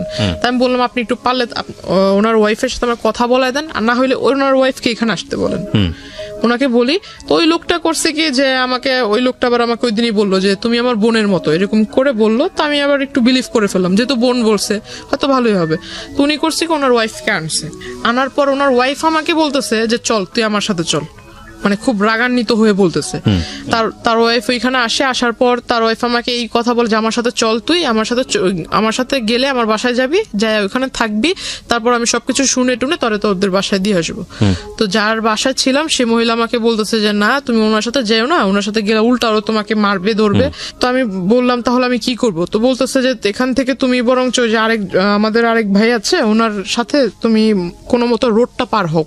ওই লোকটা আমাকে নিয়ে সিএনজি করে আমাকে নিয়ে চলে গেল আপনার ওইখানে, আমাকে নিয়ে যাওয়ার পর আমাকে বলতেছে যে এখান থেকে বাসে করে আমাকে আমার বাড়িতে পাঠায় দিবে। এখন বাসে করে যে আসবো, আমার কাছে তো টাকা নেই, বাসে করে না হয় সে পাঠায় দিল, আর সে আমাকে বাসের ভাড়াও দিবে না, বাসে করে পাঠাবে বাসের ভাড়া দিবে না। তখন ওই লোক ফোন দেয়, ফোন দিয়ে তাকে জিজ্ঞাসা করে যে আমাকে নিয়ে কোথায়, মানে তার সাথে আবার তার ওয়াইফের অন দ্য স্পটেই তার ওয়াইফ আমাকে আবার ঢোকার সাথে সাথেই 2-3টা চর দিছে। এইটা আবার ওই লোক জানতে পারছে, যার বাড়িতে রাখছিল তার কাছ থেকে জানতে পারছে। তো সে করছে কি এইটা শোনার সাথে সাথে ওই বাসায় গেছে, তার ওয়াইফকে আবার সে মারছে সবার সামনে। তো ওইটা তো আসলে আমার তো কোনো দোষ না, তার ওয়াইফকে সে মারছে, এটা সে জানতে পারছে এই জন্য। তো সে ফোন দিয়ে জিজ্ঞাসা করে যে লোকের সাথে আমাকে পাঠায় দিল, তার সাথে আমাকে পাঠায় দিল, তার কাছ থেকে তাকে ফোন দিছে। ফোন দেওয়ার পর সে জানতে পারলো যে আমাকে নিয়ে অমুক জায়গাতে আছে। তো উনি বলতেছে যে তুমি ওইখানে থাকো, আমি আসতেছি। উনি আসলো, আসার পর আমাকে ওনার সাথে করে বললো যে তোমার বাড়িতে নিয়ে যাও, তোমার বাড়িতে নিয়ে যাও, আমি আইসা তোমার যা যা ওর থাকার খরচ যা যা লাগে আমি এগুলো দিব। কে বলেছে এটা? মানে ওই যে ওই লোক। উনি আমার ওনার সাথে ওনার বাড়িতে পাঠালো। তো ওনার বাড়িতে পাঠালো। হ্যাঁ, ওনার ওয়াইফের বাসায় ছোট্ট একটা ঘরের ভিতরে মানে তারা থাকে। এখন তাদের হাজবেন্ড ওয়াইফের মাঝখানে আমি কিভাবে থাকবো? ছোট্ট একটা ঘর, এই ঘরের ভিতরে তাকে আমি বলতেছি ভাই দেখেন আপনি আমাকে দয়া করে আমার বাসায় পৌঁছা দেওয়ার ব্যবস্থা করেন, আমাকে বাসায় পৌঁছায় দেন। আর আপনি তো এই সমস্ত ঘটনা নিজেও দেখতেছেন, আপনি যেহেতু বোন বলে ডাকছেন আমাকে বাড়িতে দেন, আমি খুব উপকৃত হব। মানে যে লোকটার মাধ্যমে পাঠাচ্ছে ওই লোকটার সাথে আপনার কথোপকথন? হ্যাঁ, এই কথা বললাম। বলার পর সে আমাকে বলতেছে যে না এখন আমি যদি আপনারে দেই তাহলে তো আমার নামে আবার কেস করে দিবে, উনি লিডার যে মানে রাগী লোক, আমি আপনাকে দিব এই কথা জানতে পারলে আমার নামে কেস করে দিবে। তারপর ওইখান থেকে আমাকে সে তার সাথে তাদের বগুড়াতে নিয়ে যায়, তার ওয়াইফের মানে তার শ্বশুর বাড়িতে। মানে উনি আমাকে বলতেছে যে বোন দেখো তোমাকে যদি এখন আমি তোমার বাড়িতে দিয়ে আসতে যাই তাহলে আমার নামে তো সে কেস করে দিবে, তো আমি আসলে কোনো যাও খেটে খাচ্ছি তাও খেটে খেতে পারবো না। মানে আপনাকে সেভ করতে সে তার বাড়িতে নিয়ে যায়? হ্যাঁ, তার শ্বশুর বাড়িতে নিয়ে যায়, তার ওয়াইফের সাথে, মানে সে সহ তার ওয়াইফ, তাদের দুজনের সাথে আমাকে তাদের শ্বশুর বাড়িতে নিয়ে যায় বগুড়াতে। আপনি কি ইন দ্য মিন টাইম আপনার ফ্যামিলির সঙ্গে যোগাযোগ করতে পেরেছিলেন? কল করেছিলাম কিন্তু সেটা বলে দিছে ওনার ওয়াইফ বলে দিছে। আপনার ফ্যামিলির সঙ্গে কথা হয়েছে? আপনার মার সঙ্গে কথা হয়নি, কল করেছিলাম, কল রিসিভ করেনি। ওকে, আননোন নাম্বার দেখে কল রিসিভ করেনি। কিন্তু এটা আবার অলরেডি আপনাকে যে চিন্তাই করেছে বা যে অপহরণ করেছে সে ইনফর্ম হয়ে গেছে। ওকে, তারপর জেনে গেছে। তারপর ওই বগুড়া থেকে সে হয়তো কোনো কিছু একটা ভেবেছে ওইখানে সেফ না বা আমাকে রাখলে সে ধরা খায় যাবে। আর এই মাঝখানে সে জানতে পেরে গেছে তাকে অনেক সাংবাদিক বা পুলিশের লোক সোর্স তাকে ফোন করেছে, এটা সে জানতে পেরেছে। আর সে হয়তো কিছুটা ধারণা করতে পারছে যে পুলিশ তাকে খুঁজছে, এরকম কিছু। মানে সামহাও আপনার ফ্যামিলি থেকে স্টেপ নিয়েছে ইতিমধ্যে। ওকে, আমাকে বগুড়া থেকে ওই রাতের মানে যেদিন গেলাম বগুড়াতে আমাকে নিয়ে গেল সেদিনই ভোরবেলা, মানে সন্ধ্যাবেলা এখান থেকে গেল, ওইখানে যে পৌঁছেছি রাতের মেবি 2টার দিকে বা 2:30টার দিকে। ভোরবেলা সে আমাকে ওইখানে চলে গেছে আনার জন্য। সে আনবে, এটা কিন্তু 5 দিনের ঘটনা। সে আমাকে আনবে, আনার পথে মানে ওই সে ধরা খায় আর কি পুলিশের কাছে। হ্যাঁ, পুলিশ তাকে অ্যারেস্ট করে। তাকে অ্যারেস্ট করে আমাকে থানায় বসায়। থানায় বসানোর পর আমাকে মানে যে মামলা নিবে এটা জিজ্ঞাসাবাদ করতেছে, তখন তার ওয়াইফ আসে। তার ওয়াইফ আইসা মানে আমাকে ওই ফোনের ভিতরে দেখায় যে আমি ওই যে আপনাকে বললাম যে গোসল করবার ঢোকার আগে যে 15 মিনিট আর সন্ধ্যাবেলা ঘুমানোর যে 15 মিনিট যে একটা ব্রেক দিত, ব্রেকের ভিতরে মহিলা ঘরের ভিতরে যাই করতো ওটা, তখন আমার সন্দেহটা বাস্তবায়ন হয় যে হয় কোনো স্পাই ক্যামেরা নয়তো কোনো ফোন সেখানে সেট করা থাকতো। আর সেই গোসল করার ভিডিও প্লাস আমি যে ঘুমাতাম, তো ঘুমের সময় মানুষ কোন টাইপের হয়ে যায় এটা তো কোনভাবে ঘুমায় এটা তো বলা মুশকিল। তো আসলে এই সমস্ত কিছু ইভেন আমি ঘরে বসে বসে যে আমার ফ্যামিলির কথা মানে একা একা কথা বলতাম, সে সমস্ত কিছু ফোনের ভিতরে রেকর্ড হয়ে আছে। তো এই সমস্ত কিছু আমাকে তার ওয়াইফ দেখায়, থানার ভিতরে আসে, আইসা আমাকে দেখালো। দেখানোর পর সে আমাকে আবার তার বাচ্চা 2টা বাচ্চা আমাকে বলতেছে, তুই যদি আমার বাচ্চাদের দিকে তাকায় আমার বাচ্চার বাবাকে যদি সেভ না করিস, আমার বাচ্চা বাবা যদি জেলে চলে যায় তাহলে তোর জীবন শেষ। মানে এগুলো আমি পুরো একদম নেটের ওয়ার্ল্ডে ছেড়ে দিব। এটা ওর ওয়াইফ বলে? হ্যাঁ, ওনার ওয়াইফ বলে। তো এটা আমাকে প্রায় মানে বারবার বলতেছে। আমি ভিডিওটার এই কোশ্চেনটা যদিও কোশ্চেনটা প্রাসঙ্গিক, কিন্তু অনেকেই মাইন্ড করতে পারেন, তারপর আমি করছি কেন করছি সেটা আমি একটু পরে বলবো। সেটা হলো, এগুলো কি সলো ভিডিও ছিল, শুধু ওয়াশরুমের ভিডিও ছিল, নাকি ওই ভদ্রলোক যখন আপনাকে স্লিপিং পিলগুলো খাইয়েছে তারপরে উনি আপনার সঙ্গে কি করেছে না করেছে সেগুলো ভিডিও করেছে? না না, ওইরকম না, শুধু গোসল করার ভিডিওগুলো ছিল। আমি প্রশ্নটা এই কারণেই করেছি যে এটা যদি সলো ভিডিও হয় তাহলে ডেফিনেটলি এটা যদি সে ওখানে ছাড়ে, সলো ভিডিও না যে কোনো ভিডিও যদি উনি ছাড়ে ইন্টারনেটে, যেটা ওনার ওয়াইফ আপনাকে থ্রেট করেছে বা এরকম কোনো কিছু করেছে। আচ্ছা, আপনি আজকালকার যুগের একটা মেয়ে, আমি প্রশ্নটা মানে একটু রাগেই করছি আপনাকে, আপনি কি জানেন না বাংলাদেশে সাইবার ক্রাইম নামে একটা আইন আছে?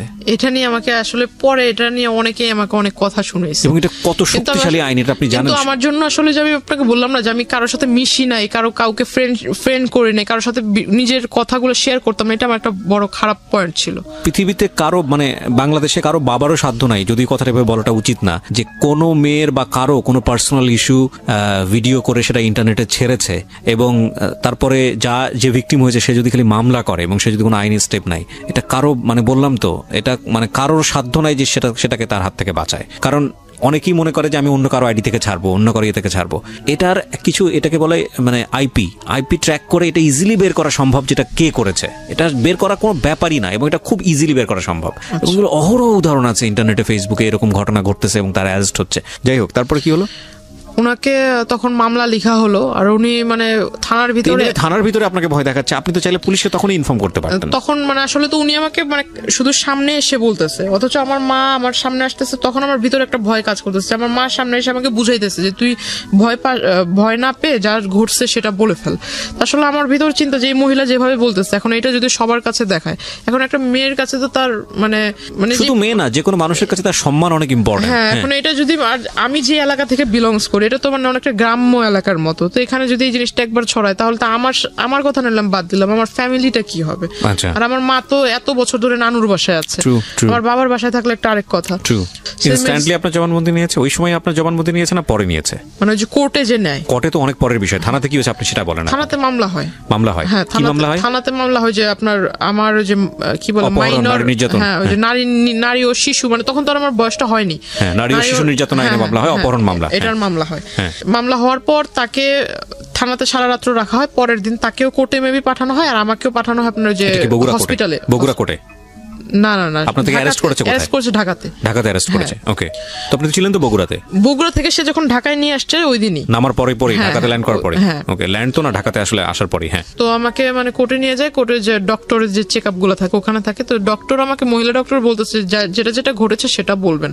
এখন মহিলারা তো আমি আর বলতে পারি না যে আমার এই মানে আমি তো নিজেই কনফিউজ যে আমাকে আদৌ কোনো ট্যাবলেট খাওয়াইছে কিনা, আদৌ আমাকে কোনো মানে কিছু খাওয়াইছে কিনা। এখন আমি বলতেছি যে না, আসলে ওরকম কিছু না। আমার ভয়টা ছিল যে ওনার ওয়াইফ যদি কিছু একটা করে ফেলে, আমাকে যেভাবে বলতেছিল, আর ওনার ওয়াইফের ব্যবহারটা খেয়াল করবেন প্রিয় দর্শক এবং শ্রোতা। একটা যেটা হচ্ছে মামলা কিন্তু হয়েছে অপহরণ, নারী নির্যাতন মামলা, ওখানে কিন্তু ওই মামলায় কিন্তু তিনি অ্যারেস্ট, কিন্তু মামলা যেইটার উপরে বেসিস করে মামলার গতিবিধি যাবে সেটা হলো এই মেডিকেল রিপোর্টটা। এটা খুব ইম্পর্টেন্ট, এবং হ্যাঁ, মেডিকেল রিপোর্টটাতে যেটা আসতেছে সেটা খুবই important.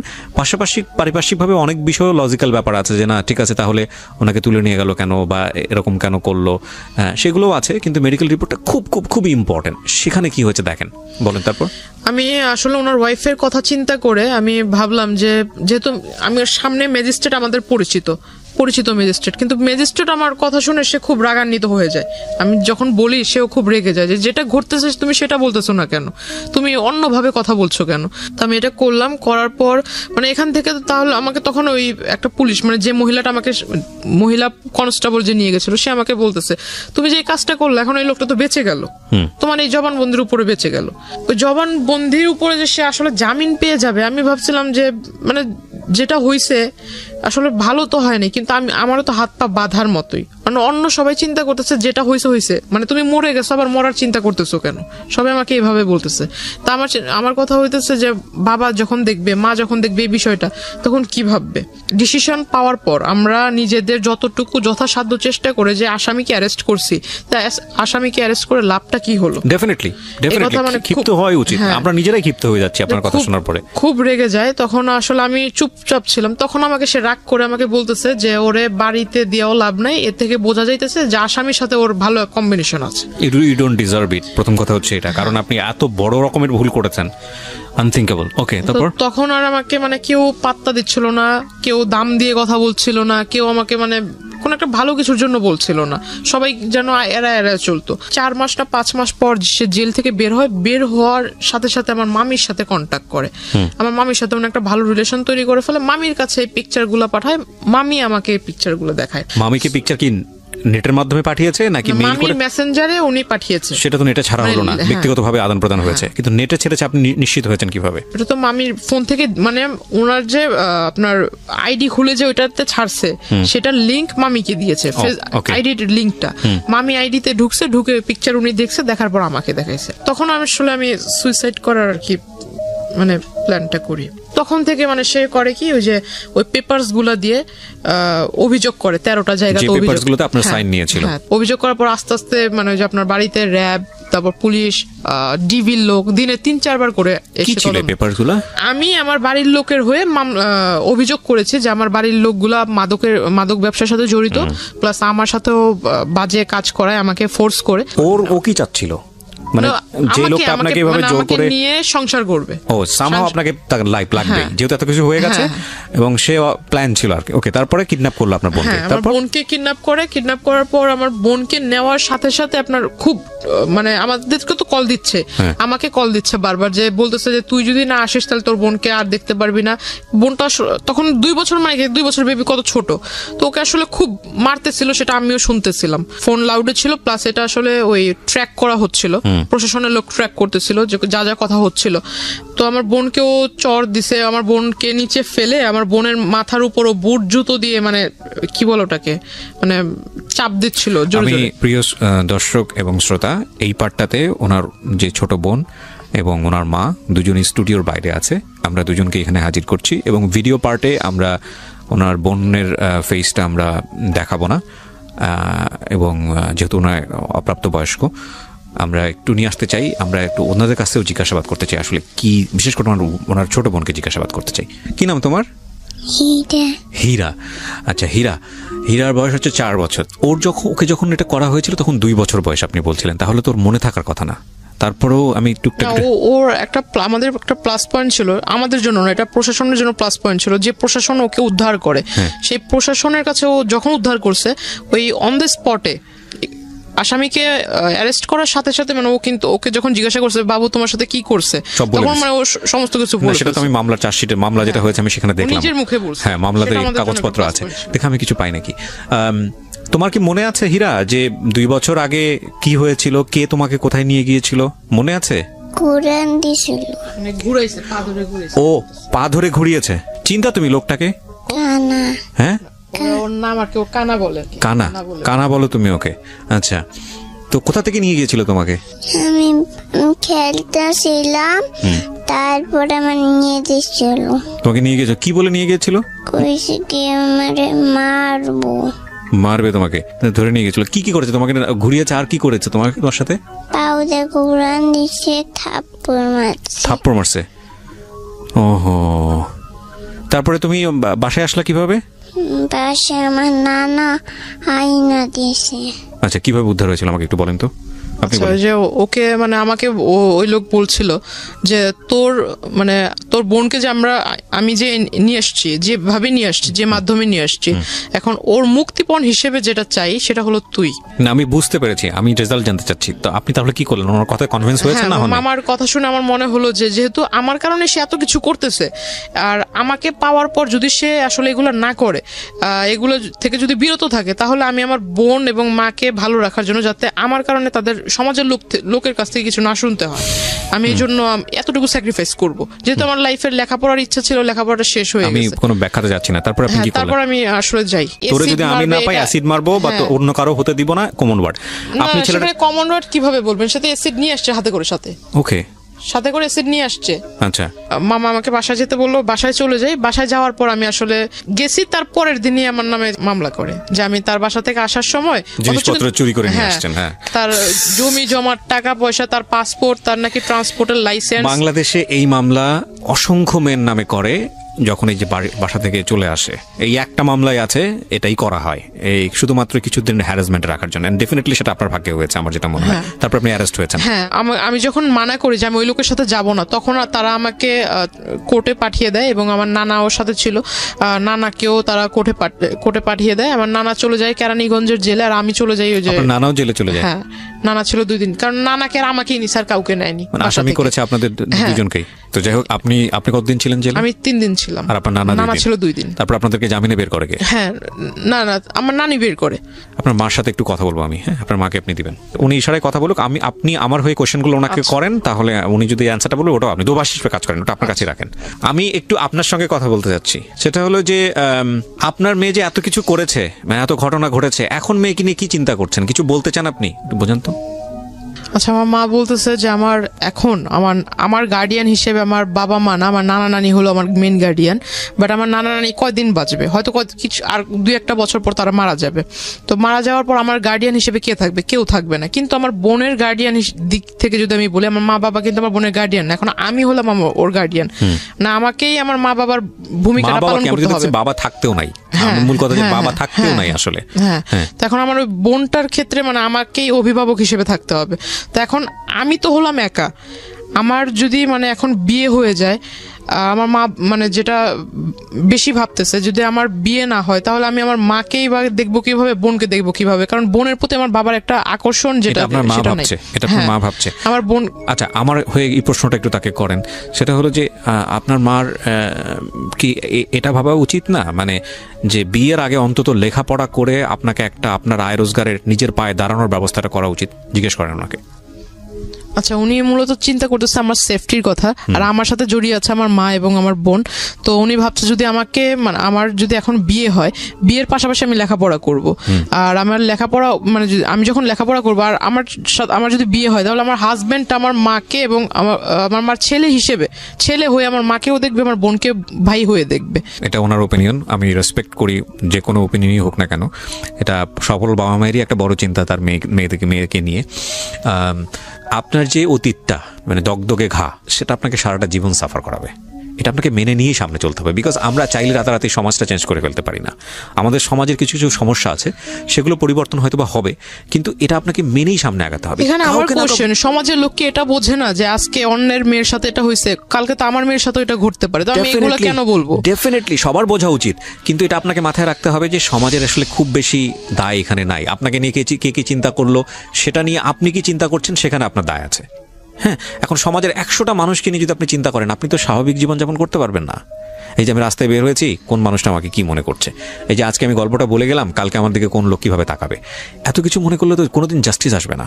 So you have to speak. না, আপনি আজকে বললেন বলে কালকে আরেকটা মেয়ে এসে সাহস করে বলার সুযোগ পাবে, এবং যখন আপনারা বলা শুরু করবেন, তখন এই কালপিটগুলো কিন্তু থামবে। রাইট?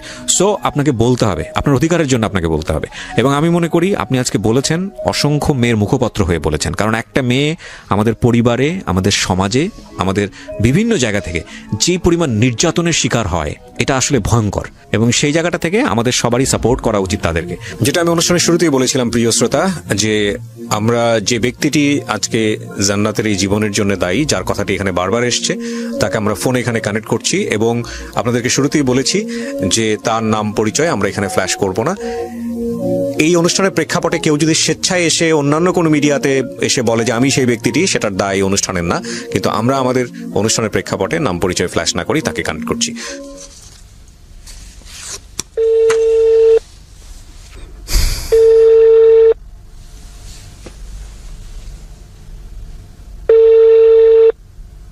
জি, আসসালামু আলাইকুম ভাইজান, কেমন আছেন? ভালো আছেন আপনি? আলহামদুলিল্লাহ। আচ্ছা, আপনার কাছে ফোন দিয়েছি জানার জন্য, সেটা হচ্ছে জান্নাত নামে কোনো মেয়ে কি আপনি চেনেন? হ্যাঁ, চিনি। আচ্ছা, উনি এসেছিলেন আমাদের এখানে, জীবন গল্পটা এখানে বলেছে। তো পুরো জীবন গল্পেই যেটা হয়েছে যে আপনার নামটা জড়িত। হ্যাঁ, তো আমরা যে গল্পটা নিলাম সেখানে আমরা দেখেছি যে মূল বিষয়টা যেটা এসছে, বেশ কয়েকটা বিষয় আপনার বক্তব্য জানার জন্য আপনাকে ফোন দেয়া। এবং এই 1 নম্বর সেটা হলো যে উনি যেটা দাবি করেছেন যে এক পর্যায়ে ওনাকে আপনি প্রেমে পড়তে বাধ্য করেন বা এরকম একটা কিছু, এবং তারপরে যেটা হয় যে ওনাকে আপনি কিডন্যাপ করে বিয়ে করেন, জোর করে বিয়ে করেন এবং কিছু কাগজে সাইন নেন। এটা কতটুকু সত্য? 100% মিথ্যা। ইনশাআল্লাহ আমি কোরআন শরীফ হাতে নিয়ে আপনাদের সামনে বসবো, আমি সব এভিডেন্স দিয়ে আপনার সাথে বসবো। কিন্তু আমার এখানে যে এভিডেন্সটা আমি পেয়েছি, এই ঘটনার প্রেক্ষাপটে আপনার বিরুদ্ধে একটা মামলা হয়। হ্যাঁ, ওই মামলাটাতে সে 22 ধারা কি জবানবন্দি দিয়েছে, ওটা কি দেখছেন? না, জবানবন্দির চাই আমার হাতে যে চার্জশিটটা আছে, সেই চার্জশিটে আমি যেটা দেখতে পাচ্ছি, এখানে চার্জশিটে আপনাকে দোষী প্রমাণ করা হয়েছে। না, আমি এখনো দোষী প্রমাণনে মামলা প্রায় খালাসের পথে। যে সে তাকে যে অপহরণ করা হয়েছে, সে যে বলছে, এবং সে যে 22 ধারায় জবানবন্দি মাননীয় বিজ্ঞ আদালতে সম্মানিত ম্যাজিস্ট্রেট সাহেবের কাছে দিয়েছেন, ওই 22 ধারার কাগজটা তাকে দিতে বলেন। ওইখানে সেইটা প্রমাণ করে গেছে যে আমি তাকে কিডন্যাপ করি নাই।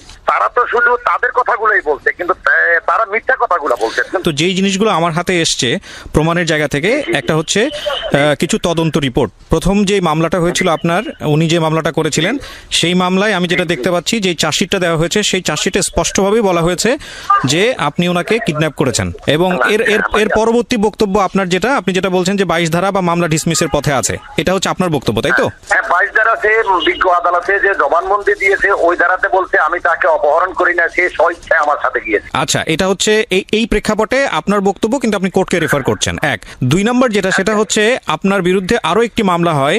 সেই মামলাটা হচ্ছে তার যে ছোট বোন, তার বয়স এখন বোধ, তার ছোট বোনকে অপহরণ করেন আপনি, এবং তাকে পাওয়ার জন্য, তাকে করার জন্য, মানে জোর করে পাওয়ার জন্য। সেই সময় আপনার তার সাথে যে ফোনের কথোপকথন, সেই কথোপকথন লিখিত আকারে এখানে আছে। এবং আমি যেটা দেখতে পাচ্ছি, সেই মামলারও একটা চার্জশিট হয়েছে। সেই চার্জশিটে স্পষ্ট করে বলা হয়েছে যে আপনি অপহরণ করেছেন, আপনাকে অন স্পট ধরা হয়েছে এবং আপনি এটার অপরাধী। কি বলার আছে এটার প্রেক্ষাপটে?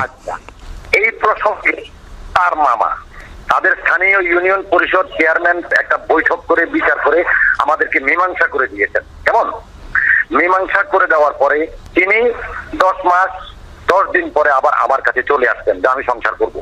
এই প্রতিমধ্যে তার মামা, তার নানি এবং তার তার নানা, তার মামি, তার মামা এবং সে প্রায় আমার সাথে যোগাযোগ করতো টেলিফোনে। আমি বললাম যে না, যেটা একেবারে শেষ হয়ে গেছে, ওটা নিয়ে আমি আর মাথা কামাইতে রাজি না।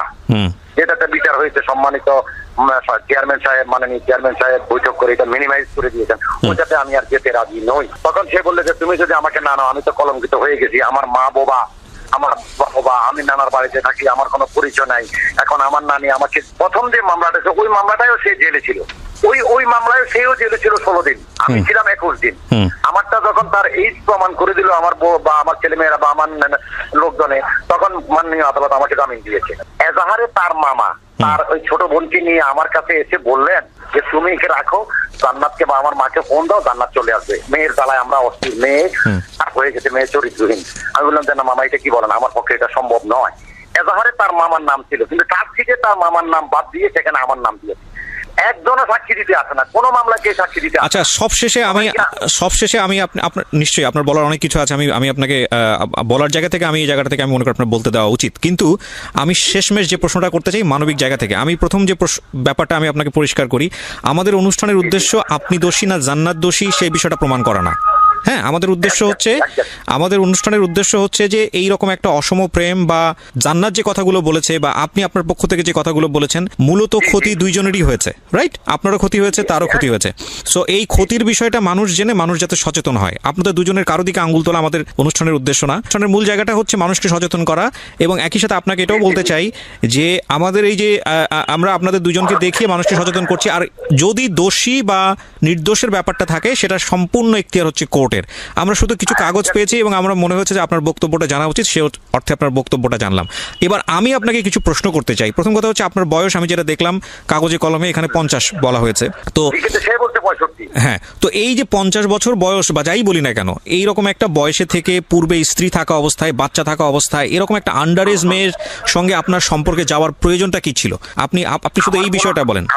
আমার কোনো প্রয়োজন ছিল না। তার নানি এবং তার নানি যখন যে মামলাটা বিনা দোষে আমাকে এবং তাকে জেলে দিয়েছিল, প্রথম মামলাটা, এই মামলার পরিপ্রেক্ষিতে সে জামিন পেয়েছে, আমি জামিন পেয়েছি। জামিন পেয়ে আসার পর সে কার কাছে খবর পেলো আমার জামিন হয়েছে, সে আমাকে টেলিফোনে, আমার ফেসবুকে যাবতীয় টেলিফোন মানে করতে করতে আমাকে অস্থির বানায় ফেলছে যে আমি আপনার কাছে মাপ চাবো, দেখা করবো, এই করবো, সেই করবো, অনেক কথা। তখন আমি আমার বউকে জিজ্ঞাসা করলাম আমি কি যাবো? বলে তোমাকে এত মান সম্মান, তুমি একটা রাজনৈতিক নেতৃত্ব, তোমার জীবন ধ্বংস করে দিও, তুমি আবার তার সাথে কেন দেখা করবা?